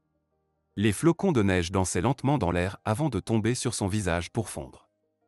La jeune femme tournoya sur la pelouse. Si un miracle se produisait et qu'un engin volant quelconque, même une soucoupe volante extraterrestre, venait me chercher, je ne resterais pas une seconde de plus ici. Isidro jeta un coup d'œil autour de lui, puis dit doucement. On ne peut pas dire tous ses souhaits à voix haute. Souvenez-vous, mademoiselle, il y a des oreilles et des yeux partout ici. L'homme lança un regard significatif à Eva, qui comprit son allusion. Avec une fausse gaieté, elle dit. Je vais faire une petite promenade. Je veux m'asseoir près de l'étang. Allez-y. J'ai déjà dégagé le chemin là-bas. Eva se dirigea lentement vers la partie la plus éloignée de la propriété. Elle sentit un regard malveillant dans son dos et se retourna brusquement. Sur le perron principal, Leonardo et Maria se tenaient côte à côte. Eva murmura. Les surveillants, ils nous dévisagent sans gêne. Pendant sa brève promenade, Eva regardait attentivement autour d'elle. Elle a compté plus d'une dizaine de caméras installées uniquement le long de cet itinéraire. Elle savait déjà que la maison était équipée de dispositifs de vidéosurveillance, mais elle n'avait jamais imaginé que des appareils d'espionnage soient disséminés sur toute la propriété. Une idée audacieuse lui est venue à l'esprit. Si elle le souhaitait, elle pourrait élaborer un plan détaillé et marquer les aux aveugles. Elle se souvenait des enseignements de Federico sur les particularités de la vidéosurveillance. Il avait étudié ce domaine précisément. Ces leçons n'avaient pas été oubliées, et Eva remercia mentalement son ami. Si je sors en promenade tous les jours, je pourrais résoudre cette tâche en une semaine. Peut-être que la découverte d'un nouvel objectif ou la promenade en plein air avait réveillé son appétit. Eva avait mangé tout ce que Maria lui avait apporté, jusqu'à la dernière miette. Après une journée remplie de petits mais agréables événements, la jeune femme s'endormit rapidement. Elle se réveilla soudainement en proie à des nausées et réussit à atteindre la salle de bain à temps. Après avoir vomi, elle ressentit un soulagement temporaire, mais la nausée revint bientôt. Dario se dépêchait déjà de partir au travail lorsqu'Eva arrêta. « Dario, je dois aller à la pharmacie en urgence. » L'homme la regarda avec méfiance. « Et pourquoi cette urgence? Dites-moi pourquoi vous avez besoin de cela, et Leonardo vous le fera livrer. Je ne veux pas que ce soit ton chauffeur qui l'achète pour moi. » Le banquier esquissa un sourire. « Pouvez-vous être plus explicite? Je ne veux pas parler de ça devant des étrangers, Dario. » Eva savait très bien qu'en plus des caméras, Maria surveillait chacun de ses mouvements et de ses paroles. Elle demanda à son mari. « Penche-toi, je vais te dire quelque chose à l'oreille. » Eva chuchota quelques mots, et le banquier afficha un sourire satisfait. « Ma chère, tu m'as fait plaisir aujourd'hui.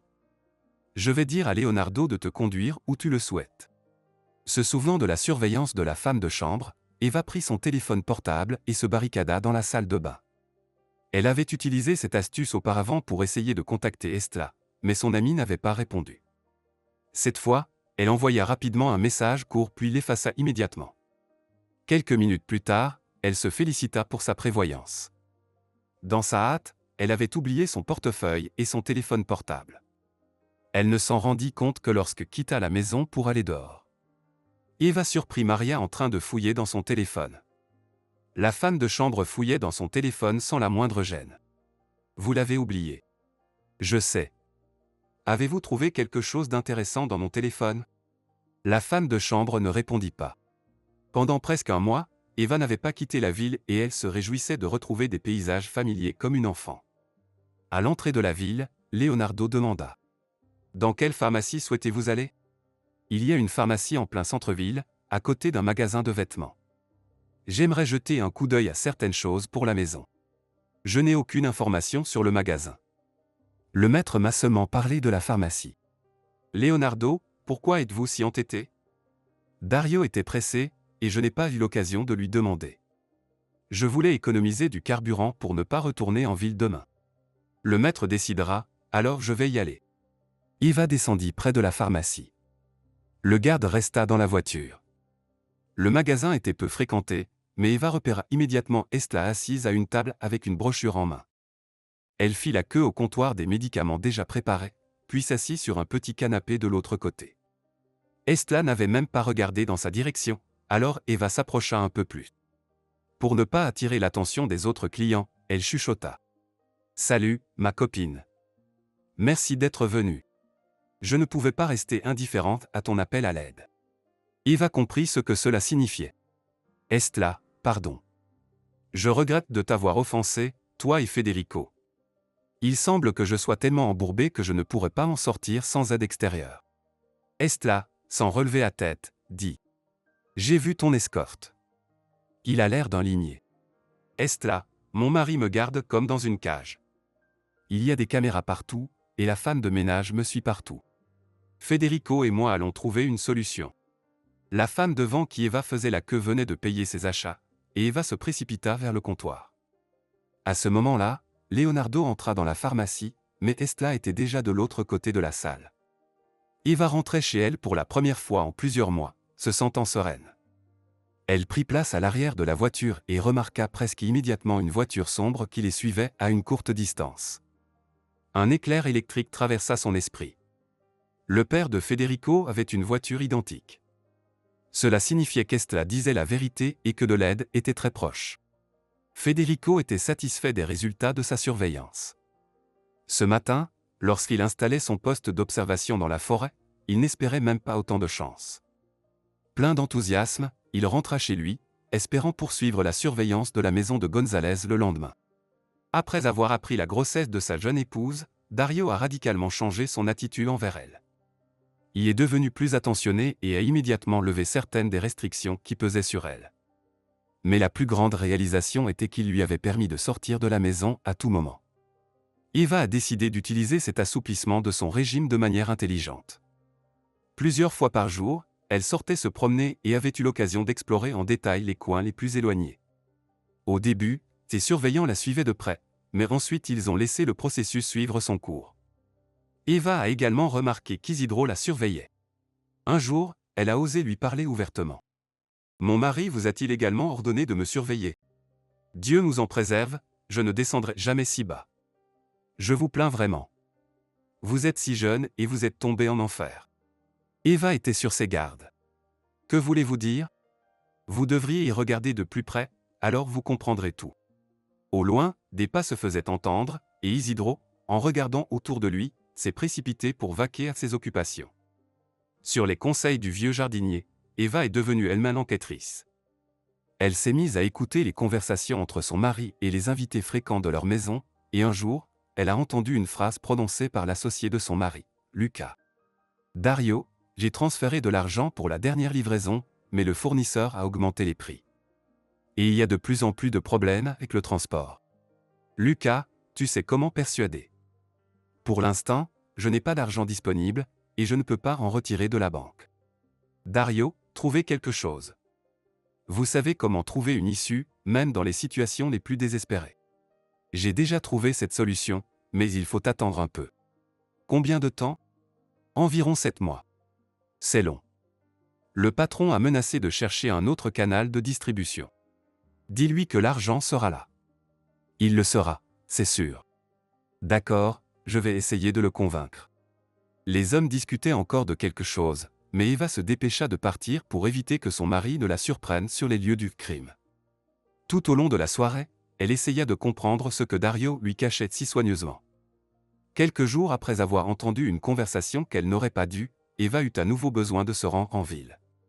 Elle avait un rendez-vous à la clinique gynécologique. La veille, en utilisant la méthode déjà éprouvée, elle avait envoyé un message secret à Estla pour fixer un lieu de rencontre.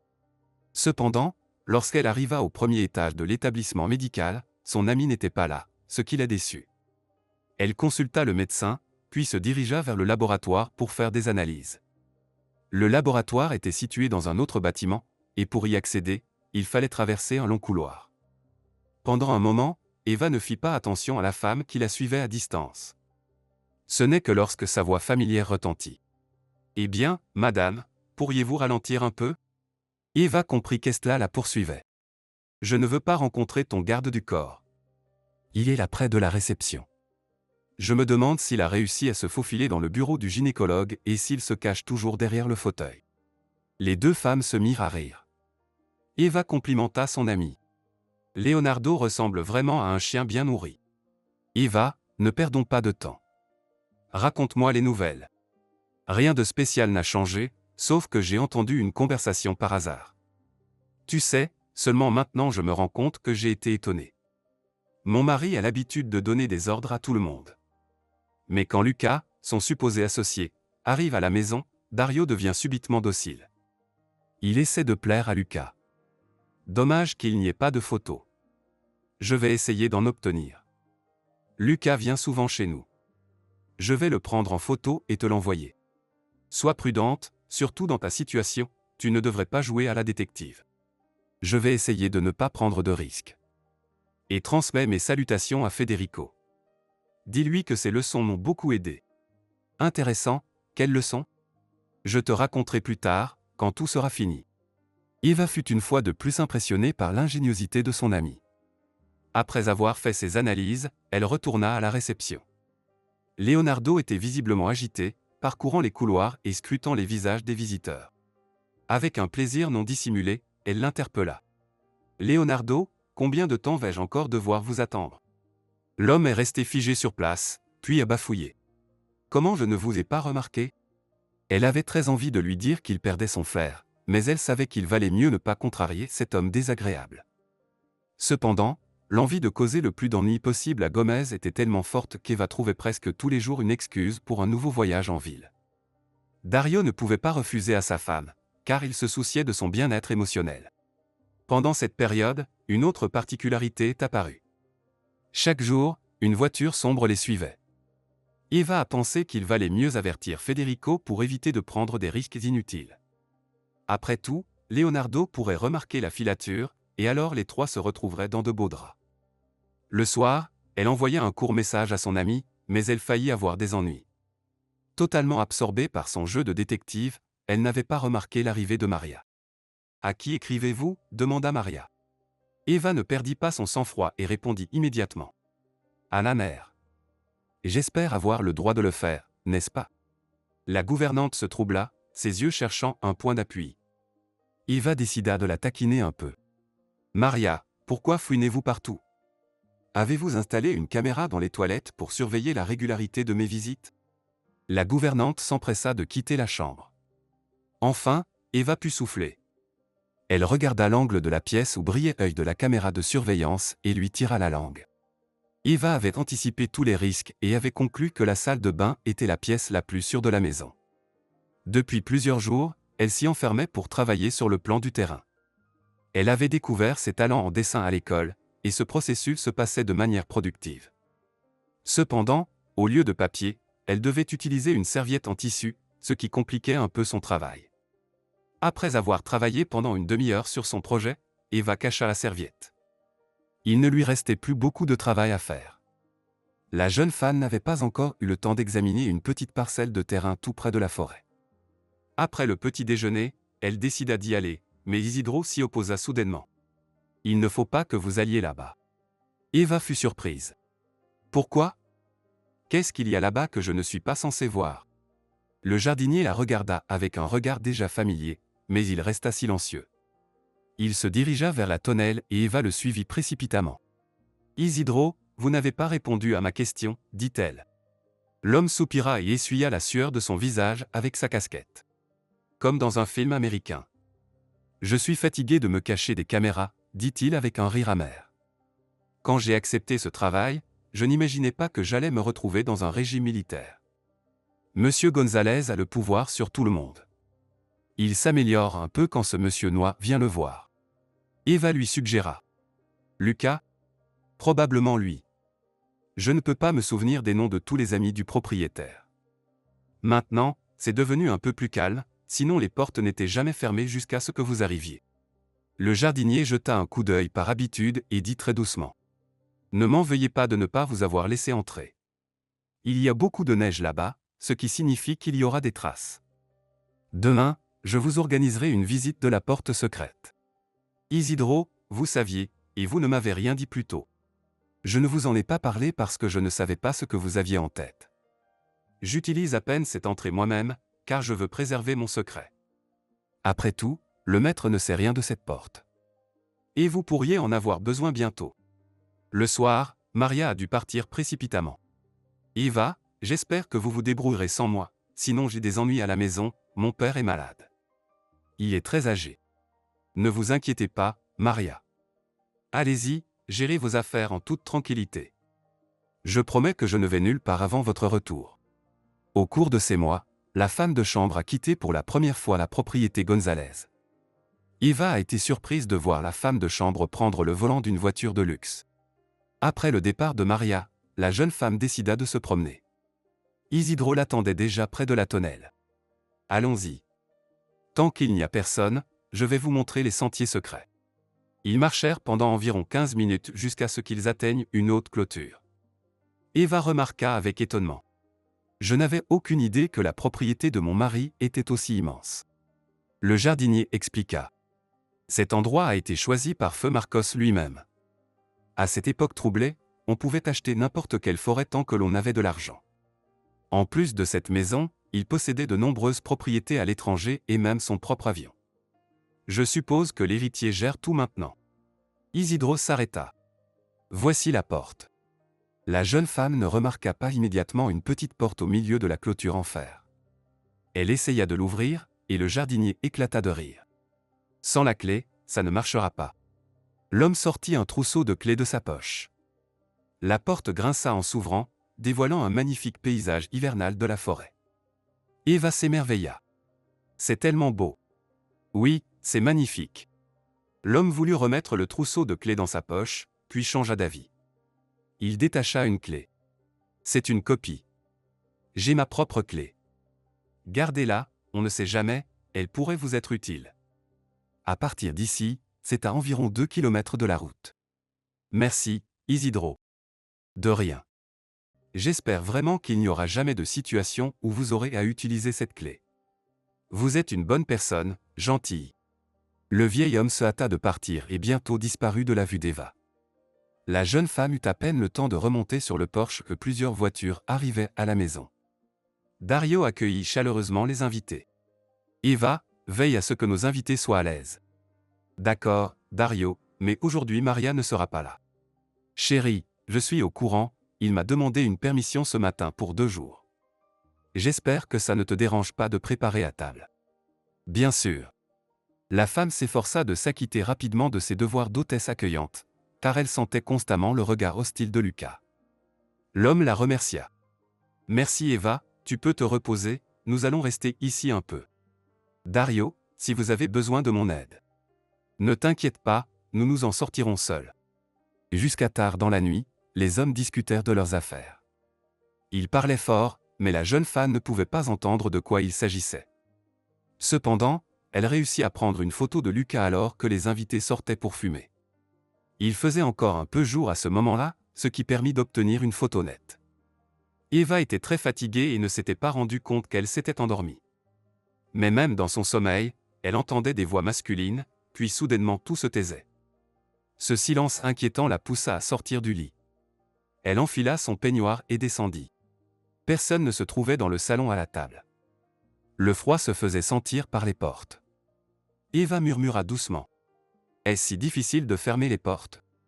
Elle s'apprêtait à retourner dans sa chambre, mais son intuition la poussa à sortir à l'extérieur. Enveloppée dans son manteau, elle se dirigea vers l'allée principale, et au loin, elle aperçut de la lumière. Ses pieds la menèrent instinctivement vers le garage, d'où provenait la lumière. Elle connaissait déjà bien le système de sécurité et savait comment éviter d'être captée par les caméras. S'approchant du garage, la jeune femme s'immobilisa. Elle s'efforça de respirer doucement pour ne pas trahir sa présence. De l'intérieur du garage, elle pouvait entendre les voix masculines, et elle reconnut immédiatement la voix de son mari et celle de Luca. Le compagnon demanda à Dario. Dario, le patron a demandé si tu étais prêt à prendre une part. Que penses-tu de cette proposition? La réponse du propriétaire de la propriété fut instantanée. Je l'attendais depuis longtemps. Dites-lui qu'il n'a pas à s'inquiéter. Mon capital va bientôt augmenter d'au moins 2 fois. Luca éclata de rire. D'où vient cette assurance? Ton oncle est décédé? Tu as presque deviné, mais ce n'est pas un oncle, c'est le père biologique de ma femme. Et si ta femme s'y oppose? Elle ne le sait pas, d'une part, et d'autre part, tout est enregistré au nom de l'enfant qu'elle va mettre au monde. Dario, je savais que tu étais un salaud, mais je ne pensais pas que tu serais aussi insensible. Tu as tout manigancé de manière très adroite. Luca, c'est facile de concevoir un plan. Ce qui est plus difficile, c'est de le mettre en œuvre. J'ai dépensé tellement d'argent et de temps pour retrouver Eva. Attends, mais tu devras te débarrasser d'elle et de l'enfant pour hériter. Dario, tu es vraiment un scélérat. Luca, le monde repose sur des gens comme moi. Il suffit de moins réfléchir, et tout ira bien. Allons-y d'ici. La porte claqua. On pouvait entendre des rires masculins. Eva resta longtemps immobile. Elle ne voulait pas croire ce qu'elle venait d'entendre. Il veut se débarrasser de moi et de l'enfant pour un héritage. Que vais-je faire? Malgré la menace réelle pour sa vie, Eva essaya de ne pas céder à la panique. Comme Maria n'était pas à la maison, elle décida d'appeler Estla. Enfermée dans la salle de bain, elle passa 5 minutes à expliquer à son amie ce qu'elle avait découvert par hasard. Ensuite, elle resta longtemps tremblante sous la couverture en attendant le retour de son mari. Tous les jours suivants passèrent comme dans un brouillard. Eva essayait de se comporter comme si rien ne s'était passé. Cependant, cela lui était extrêmement difficile, et elle sentait que sa force ne durait pas longtemps. Dario remarqua immédiatement le changement d'humeur de la jeune femme. Il lui demanda avec la même tendresse. « Chérie, tu as l'air inquiète, quelque chose s'est-il passé, ou te sens-tu mal? » « Oui, Dario, j'ai de nouveau des nausées et j'ai souvent mal à la tête. »« Alors pourquoi restons-nous à la maison? » ?»« Il faut t'emmener rapidement chez le médecin. Qu'il te fasse des examens. » Dario appela immédiatement Gomez. « Leonardo, il faut emmener Eva à l'hôpital d'urgence. Aide-la là-bas et assure-toi qu'elle ne doit pas attendre dans la file d'attente. » Eva entendit cet ordre, et ses pensées se mirent à tourbillonner à une vitesse triplée. Que faire? Comment avertir Estla pour qu'elle n'attire pas l'attention de Leonardo? Ce n'est pas en vain qu'on dit que dans des situations extrêmes, le cerveau fonctionne mieux. Il a donné à Eva la seule décision correcte. Qu'elle t'attende aux toilettes pour femmes. La jeune femme envoya rapidement un message à son amie et voulut prendre avec elle le plan de la propriété, mais Maria commença à frapper obstinément à la porte de la salle de bain. « Eva, tout va bien avec vous ?» L'irritation était si intense qu'elle devait la décharger sur quelqu'un. Maria était le candidat idéal. Eva savait qu'elle se cachait de l'autre côté de la porte et ouvrit brusquement la porte. Maria n'eut pas le temps de reculer et reçut un coup sur le front pour sa lenteur. Eva savoura l'humiliation de cette personne suffisante. Maria, les femmes enceintes ont souvent des problèmes de constipation. Mais je n'imaginais pas devoir vous rendre des comptes pour ce problème délicat. La gouvernante se tenait toujours la tête, et Eva décida de la taquiner. Et un conseil utile de plus. Pendant l'écoute, il est nécessaire de respecter les règles de sécurité. La visite à la consultation gynécologique fut brève, mais Leonardo ne la quitta pas d'une semelle. Après l'examen médical, Eva le promena délibérément dans les couloirs, puis disparut soudainement derrière la porte des toilettes pour femmes. Estla Ligré attendait déjà. Pourquoi cela a-t-il pris autant de temps? J'ai commencé à penser que tu ne viendrais pas. L'agent de sécurité me colle à la peau en permanence, j'ai à peine réussi à me libérer. Les deux femmes éclatèrent de rire un moment, puis se séparèrent. Avant de partir, Eva demanda. « Tu as bien reçu la photo de Luca que je t'ai envoyée? » « Oui, je l'ai reçue et immédiatement transmise à Federico. Je voulais emporter le plan de la propriété avec moi. Tout est indiqué en détail. Mais Maria a renforcé sa surveillance, maintenant elle vérifie combien de temps je passe aux toilettes et la raison de ma visite. Eva, quand tout cela se terminera-t-il? Je pense que bientôt. Mais il ne faut pas se précipiter, car un faux mouvement pourrait tout gâcher. Quand tout sera fini, écris un livre sur ton incroyable mariage.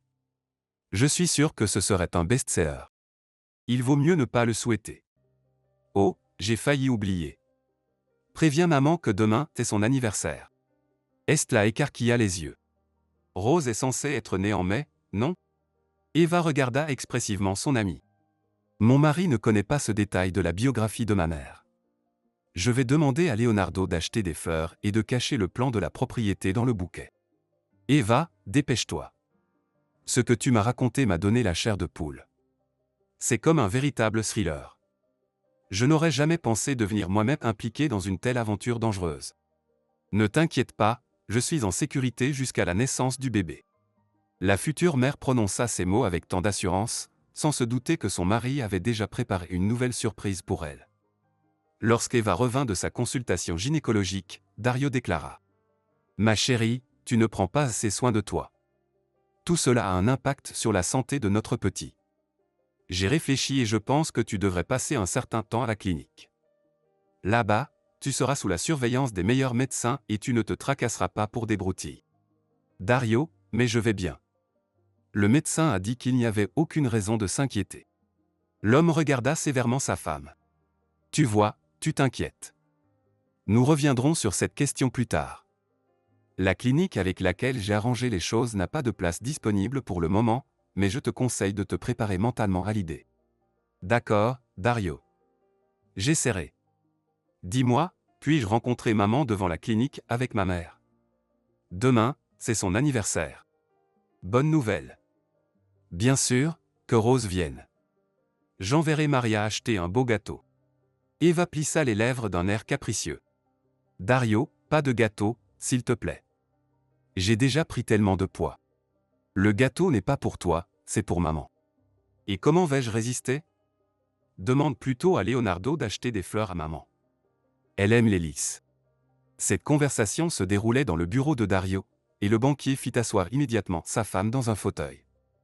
Une fois le choix du cadeau effectué, l'homme décida de donner lui-même des instructions à son chauffeur. Ma chère, occupe-toi un peu, je vais envoyer Leonardo chercher des fleurs. Je reviens bientôt, nous déjeunerons ensemble. Dario ferma la porte derrière lui et Eva se précipita vers le coffre-fort. Elle avait déjà remarqué précédemment que la porte principale de la réserve était entr'ouverte. Le temps était compté, mais la jeune femme savait à peu près ce qu'elle cherchait. Un mince dossier contenant une copie du testament de Pérez était au bas de la pile de papier. Il y avait aussi de vieilles photos en noir et blanc. Eva reconnut immédiatement sa mère sur l'une d'entre elles. À ses côtés se trouvait un jeune homme. Eva murmura. « Donc, je ressemble plus à mon père. » Au loin, elle entendit des pas familiers et se précipita pour remettre les documents à leur place initiale. Elle sauta dans le fauteuil et regarda par la fenêtre d'un air indifférent. Dario observa attentivement sa femme. « Tout va bien. »« Oui, mon chéri. Je le sens très bien et j'imagine déjà à quel point maman sera ravie que nous n'ayons pas oublié son anniversaire. Rose est arrivée pour le déjeuner. » Eva n'avait pas vu sa mère depuis longtemps, coiffée et habillée avec autant de soin. La femme était tout à fait à la hauteur de son apparence. La jeune femme ne pouvait pas cacher son admiration. « Maman, tu es tout simplement magnifique. On peut se permettre une petite faiblesse une fois par an. C'est pour ça que les anniversaires existent, n'est-ce pas, Dario ?» Le gendre sourit. Il lui remit un bouquet de lys blancs et baisa sa main. « Je suis fier que ma femme ait une si belle mère. Je vous souhaite de continuer à charmer les regards masculins. Et maintenant, excusez-moi, je dois vous quitter. Mais ne vous gênez pas, Rose, faites comme chez vous. Et quand vous déciderez de rentrer à la maison, dites-le à Leonardo. » Les femmes gardèrent le silence pendant quelques minutes après le départ du banquier. Rose brisa cette pause. « Ma chérie, j'ai tout de suite compris. » Eva lui lança un regard effrayant et désigna la caméra au plafond, puis dit d'une voix forte. « Maman, maintenant nous allons prendre du thé avec du gâteau, et en attendant, allons nous laver les mains. Viens, je vais te montrer où est la salle de bain. » Dans la salle de bain, Eva ouvrit le robinet. « Maman, dans l'emballage du bouquet, il y a une serviette en papier. Et dessus, il y a un plan de la propriété Gonzalez. Pendant que nous buvons notre thé, Estla t'appellera à 2 heures, et tu lui diras fort que tu dois partir. Sur le plan, j'ai marqué la porte par laquelle je vais m'échapper. Que Federico m'attende près de la route. La jeune femme se jeta au cou de sa mère et éclata en sanglots. Maman, j'ai été si stupide. Maman, j'ai tellement peur. J'ai peur de ne pas avoir le temps. Dario prévoit de me faire hospitaliser. Si cela arrive, alors c'est sûr qu'il y aura des ennuis. Calme-toi, ma chérie. C'est de ma faute.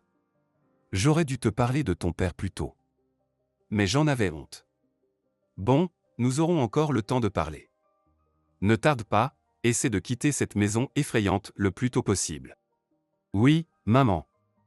Je veux essayer ce soir. Dario est parti en Italie pour ses affaires. Et j'ai tout planifié. Derrière la porte, on entendit un bruit suspect, et Eva répéta avec plaisir la tactique qu'elle avait utilisée la veille. Cependant, cette fois-ci, la femme de ménage en tira profit et réussit à esquiver à temps. Le thé est déjà prêt. Peut-être aimeriez-vous aussi des fruits? Eva grogna mécontente. Maria, est-il vraiment nécessaire de préciser ces détails? La femme de ménage se dépêcha vers la cuisine, tandis que Rose observait sa fille avec respect.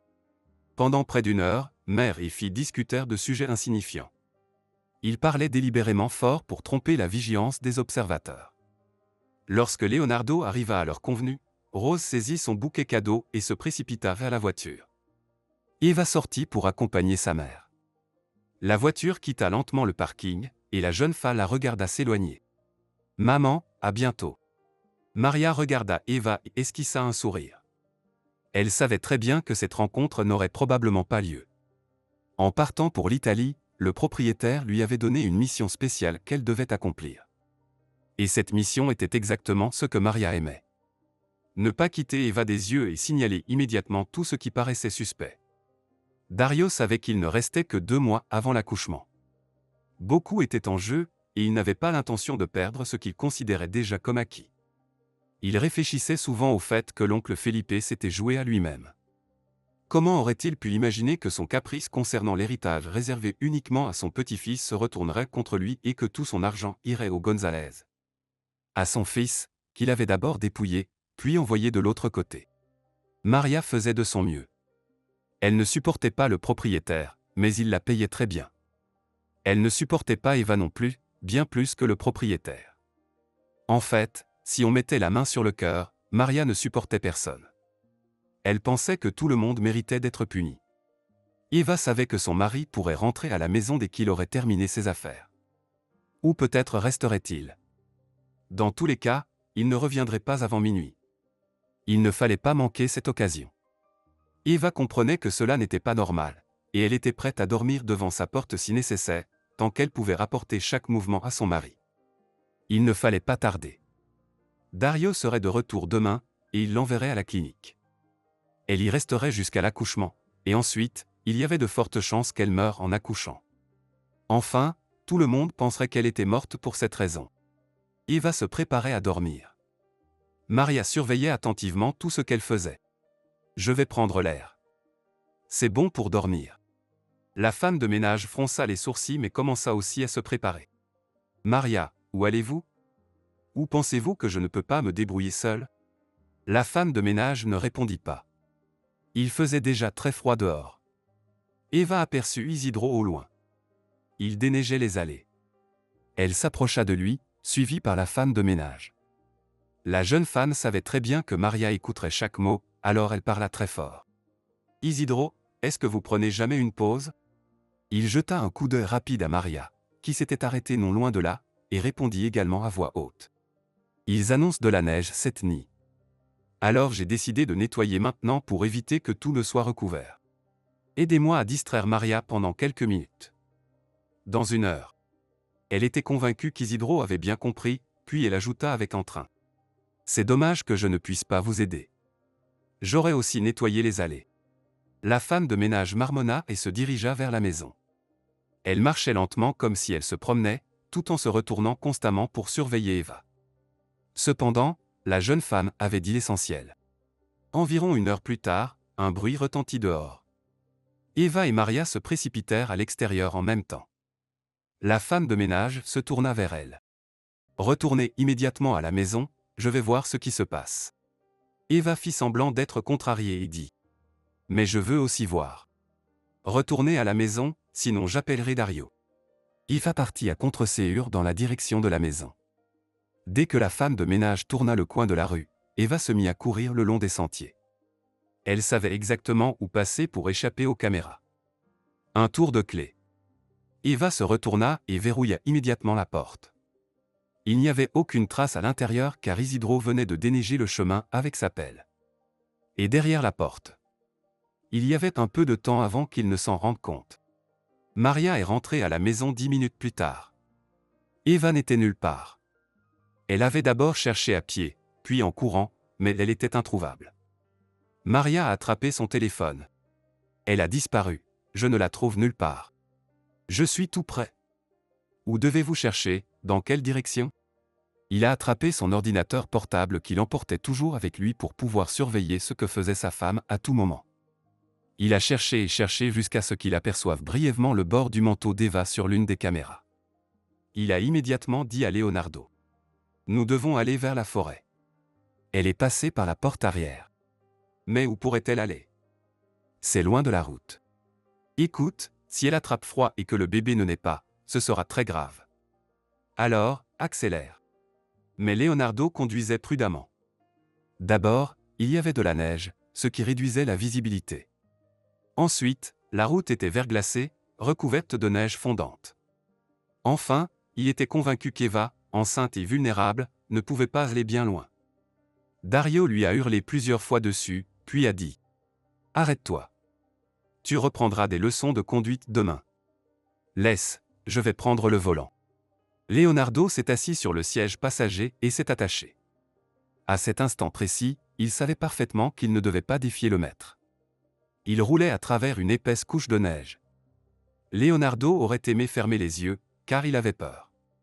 Soudain, Dario a crié. « Regarde, là-bas. » Deux personnes couraient à travers le champ.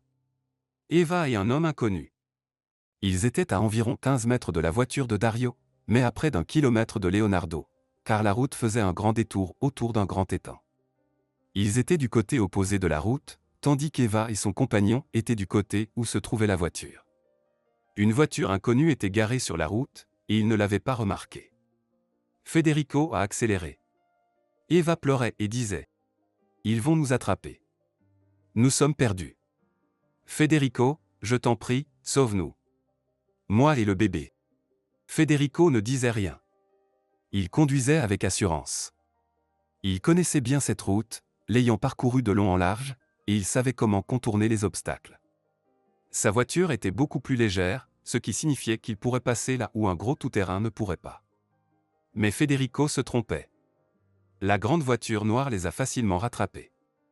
S'ils se précipitaient sur la route principale, Federico et Eva n'avaient aucune chance, car la puissance de la voiture poursuivante était bien supérieure. La route était étonnamment fréquentée, ce qui avait échappé à Federico car il avait oublié que c'était vendredi et que tout le monde cherchait à quitter la ville. Eva était maintenant silencieuse. Elle observait simplement la voiture qui les poussait littéralement. Puis, quelque chose s'est passé, quelque chose à quoi personne ne s'attendait. Federico a remarqué que le poids lourd qui venait en sens inverse commençait à déraper. À cette vitesse, il a fermé les yeux pendant une demi-seconde. De toute façon, s'il les attrapait, et il les attraperait, il ne survivrait pas. Federico a enfoncé la pédale d'accélérateur au maximum, la voiture a fait un effort désespéré pour avancer. Dario, trop absorbé par la poursuite, n'a pas tout de suite compris pourquoi la petite voiture avait soudainement accéléré. Et quand il a compris, il était trop tard. Federico et Eva ont réussi à passer tout juste à côté de la remorque qui bloquait progressivement la route. L'homme qui les avait coupés de la sorte n'a eu que le temps de lever les mains et de crier. Federico a arrêté la voiture prudemment. Eva le regardait avec de grands yeux. Federico. Chut, doucement. Je vais voir. Il est sorti de la voiture et Eva a suivi. Je viens avec toi. Eva. Non, je dois voir ça. Je dois savoir ce qu'il en est. Ils sont lentement arrivés près de la longue remorque où la voiture de Dario était presque aplatie. Un homme avait barré la route. Où emmènes-tu cette femme enceinte? Ce n'est pas pour les âmes sensibles là-bas. Mon mari est là-bas. Les yeux d'Eva ont étincelé d'un éclat glacial. Federico l'a regardée avec surprise. Il ne connaissait pas cette facette d'Eva. Elle s'est approchée de la voiture et a scruté ce qui en restait pendant un moment, comme si elle voulait s'assurer que tout était terminé, qu'il pouvait vivre sans crainte. Puis elle s'est détournée. Elle a été prise de nausée. Federico s'est précipité immédiatement. Eva, allons-y, sortons d'ici. Elle se tenait le ventre avec ses mains. À l'hôpital. Je dois aller à l'hôpital. Pendant qu'il roulait, Eva semblait profondément absorbée par ses pensées. Une fois à l'hôpital, elle a dit : « S'il te plaît, retrouve Luca pour moi. » Celui-là même ? Oui, le plus vite possible. Dis-lui que Dario est mort. J'ai besoin de lui parler. Mais, Federico, je t'en prie, notre avenir à tous dépend de cela, le tien aussi. D'accord. Elle était seule dans sa chambre. La porte s'est ouverte doucement. Sur le seuil de la chambre se tenait Luca, la regardant avec un regard scrutateur. Pourquoi ai-je été appelé ? Eva s'est assise. Pour parler. Je ne pense pas que nous ayons des sujets de conversation en commun. Nous en avons. Il s'est assis. Eh bien, je ne sais pas, et je ne veux pas savoir quelles affaires vous avez menées avec mon mari. Je ne sais pas comment gérer une banque, et je n'ai jamais eu l'intention de le faire, mais je ne suis pas idiote pour ne pas comprendre que mon mari était impliqué dans des activités pas tout à fait honnêtes. Eva parlait en regardant droit devant elle. Je veux vous céder la banque et tout ce à quoi vous étiez liés en échange d'une vie tranquille pour moi et mon enfant. Pour moi et mon bébé. Les sourcils de Lucas se sont relevés. Et tu ferais vraiment ça ? Oui. Il se leva, se dirigea vers la fenêtre. Tu es plus intelligente que je ne le pensais. Tu as compris que de toute façon on ne vous laissera pas utiliser tout cela normalement. D'accord, je suis d'accord. De plus, garde la maison et tout l'argent sur les comptes de ton mari. Après tout, c'est aussi son enfant. Il se dirigea vers la porte, mais s'arrêta. Eva vit pour la première fois en lui une lueur d'humanité. Et voilà. N'aie plus peur de personne. Personne ne vous touchera jamais. Il a fermement refermé la porte derrière lui. Eva, quant à elle, s'est affalée sur l'oreiller et a finalement laissé éclater son soulagement en sanglots. Au petit matin, elle a accouché d'un garçon. Ils sont restés à l'hôpital pendant environ un mois. L'enquêteur est venu les voir 5 fois, et Luca les a appelés une fois pour dire que Dario et Leonardo avaient été enterrés dignement. À la maternité, Eva a été rejointe par Esta, sa mère, et Federico. Federico a pris l'enfant dans ses bras. Eva les a tous les deux serrés fort dans ses bras. « Seigneur, pardonnez-moi, s'il vous plaît. Pardonnez-moi, je suis si stupide. Je suis tellement heureuse de pouvoir vous tenir à nouveau dans mes bras. » Après avoir pris possession de l'héritage, Eva a dû rencontrer Luca une fois de plus. Ils ont signé les papiers, puis la femme s'est levée. « Puis-je être libre maintenant ?» Luca a souri ironiquement. « Bien sûr. Sachez que je n'aurais jamais eu l'idée de faire ce que votre mari a fait. Alors au revoir. » Eva est rapidement sortie. Peu importe qu'il n'y ait jamais pensé. À côté de cet homme, elle se sentait comme une souris. Elle devait retourner à la maison et prendre des décisions à ce sujet. Désormais, elle était une femme fortunée. Les avocats étaient déjà en train de préparer les documents pour faire reconnaître son fils comme le petit-fils de Felipe. Federico a ouvert la lourde porte. « Je vous en prie. » Elle a fait quelques pas et a soudainement agité les bras. Isidro, le jardinier, s'est précipité vers eux. « Mais grâce à Dieu, vous êtes sains et saufs. » Maria s'est enfuie avec des objets de valeur de la maison. Je ne sais même pas si je dois les garder ou les laisser. Isidro, eh bien, maudit soit-il, les objets de valeur.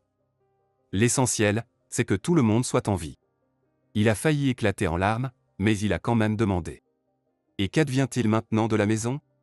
Eva a haussé les épaules. Honnêtement, je ne sais pas encore. Je n'ai pas envie de vivre ici, et la maison est très belle et confortable. Elle a erré longuement dans les pièces, puis s'est assise dans le fauteuil près de la cheminée. Federico l'observait. « À quoi penses-tu, Eva ? » « Je pense qu'une grande famille devrait vivre dans une maison comme celle-ci, avec des enfants, des grands-parents, des invités, des amis. » Eh bien, qu'est-ce qui ne va pas ? Fais exactement ça. Eva a ri. Facile à dire. Mais n'oublie pas que je suis veuve, Il est peu probable que je puisse avoir beaucoup d'enfants. Federico sourit. Je peux t'aider. Eva leva un sourcil. Comment ça? Épouse-moi, je t'aime toujours autant. Elle le regarda attentivement. Eh bien, je me suis déjà marié, j'ai couru après l'argent. Je t'ai blessé. Et alors, est-ce que cela peut éradiquer l'amour? Une seconde plus tard, Eva se jeta dans ses bras. Pardonne-moi. Seulement toi, tu es capable de risquer tout pour moi.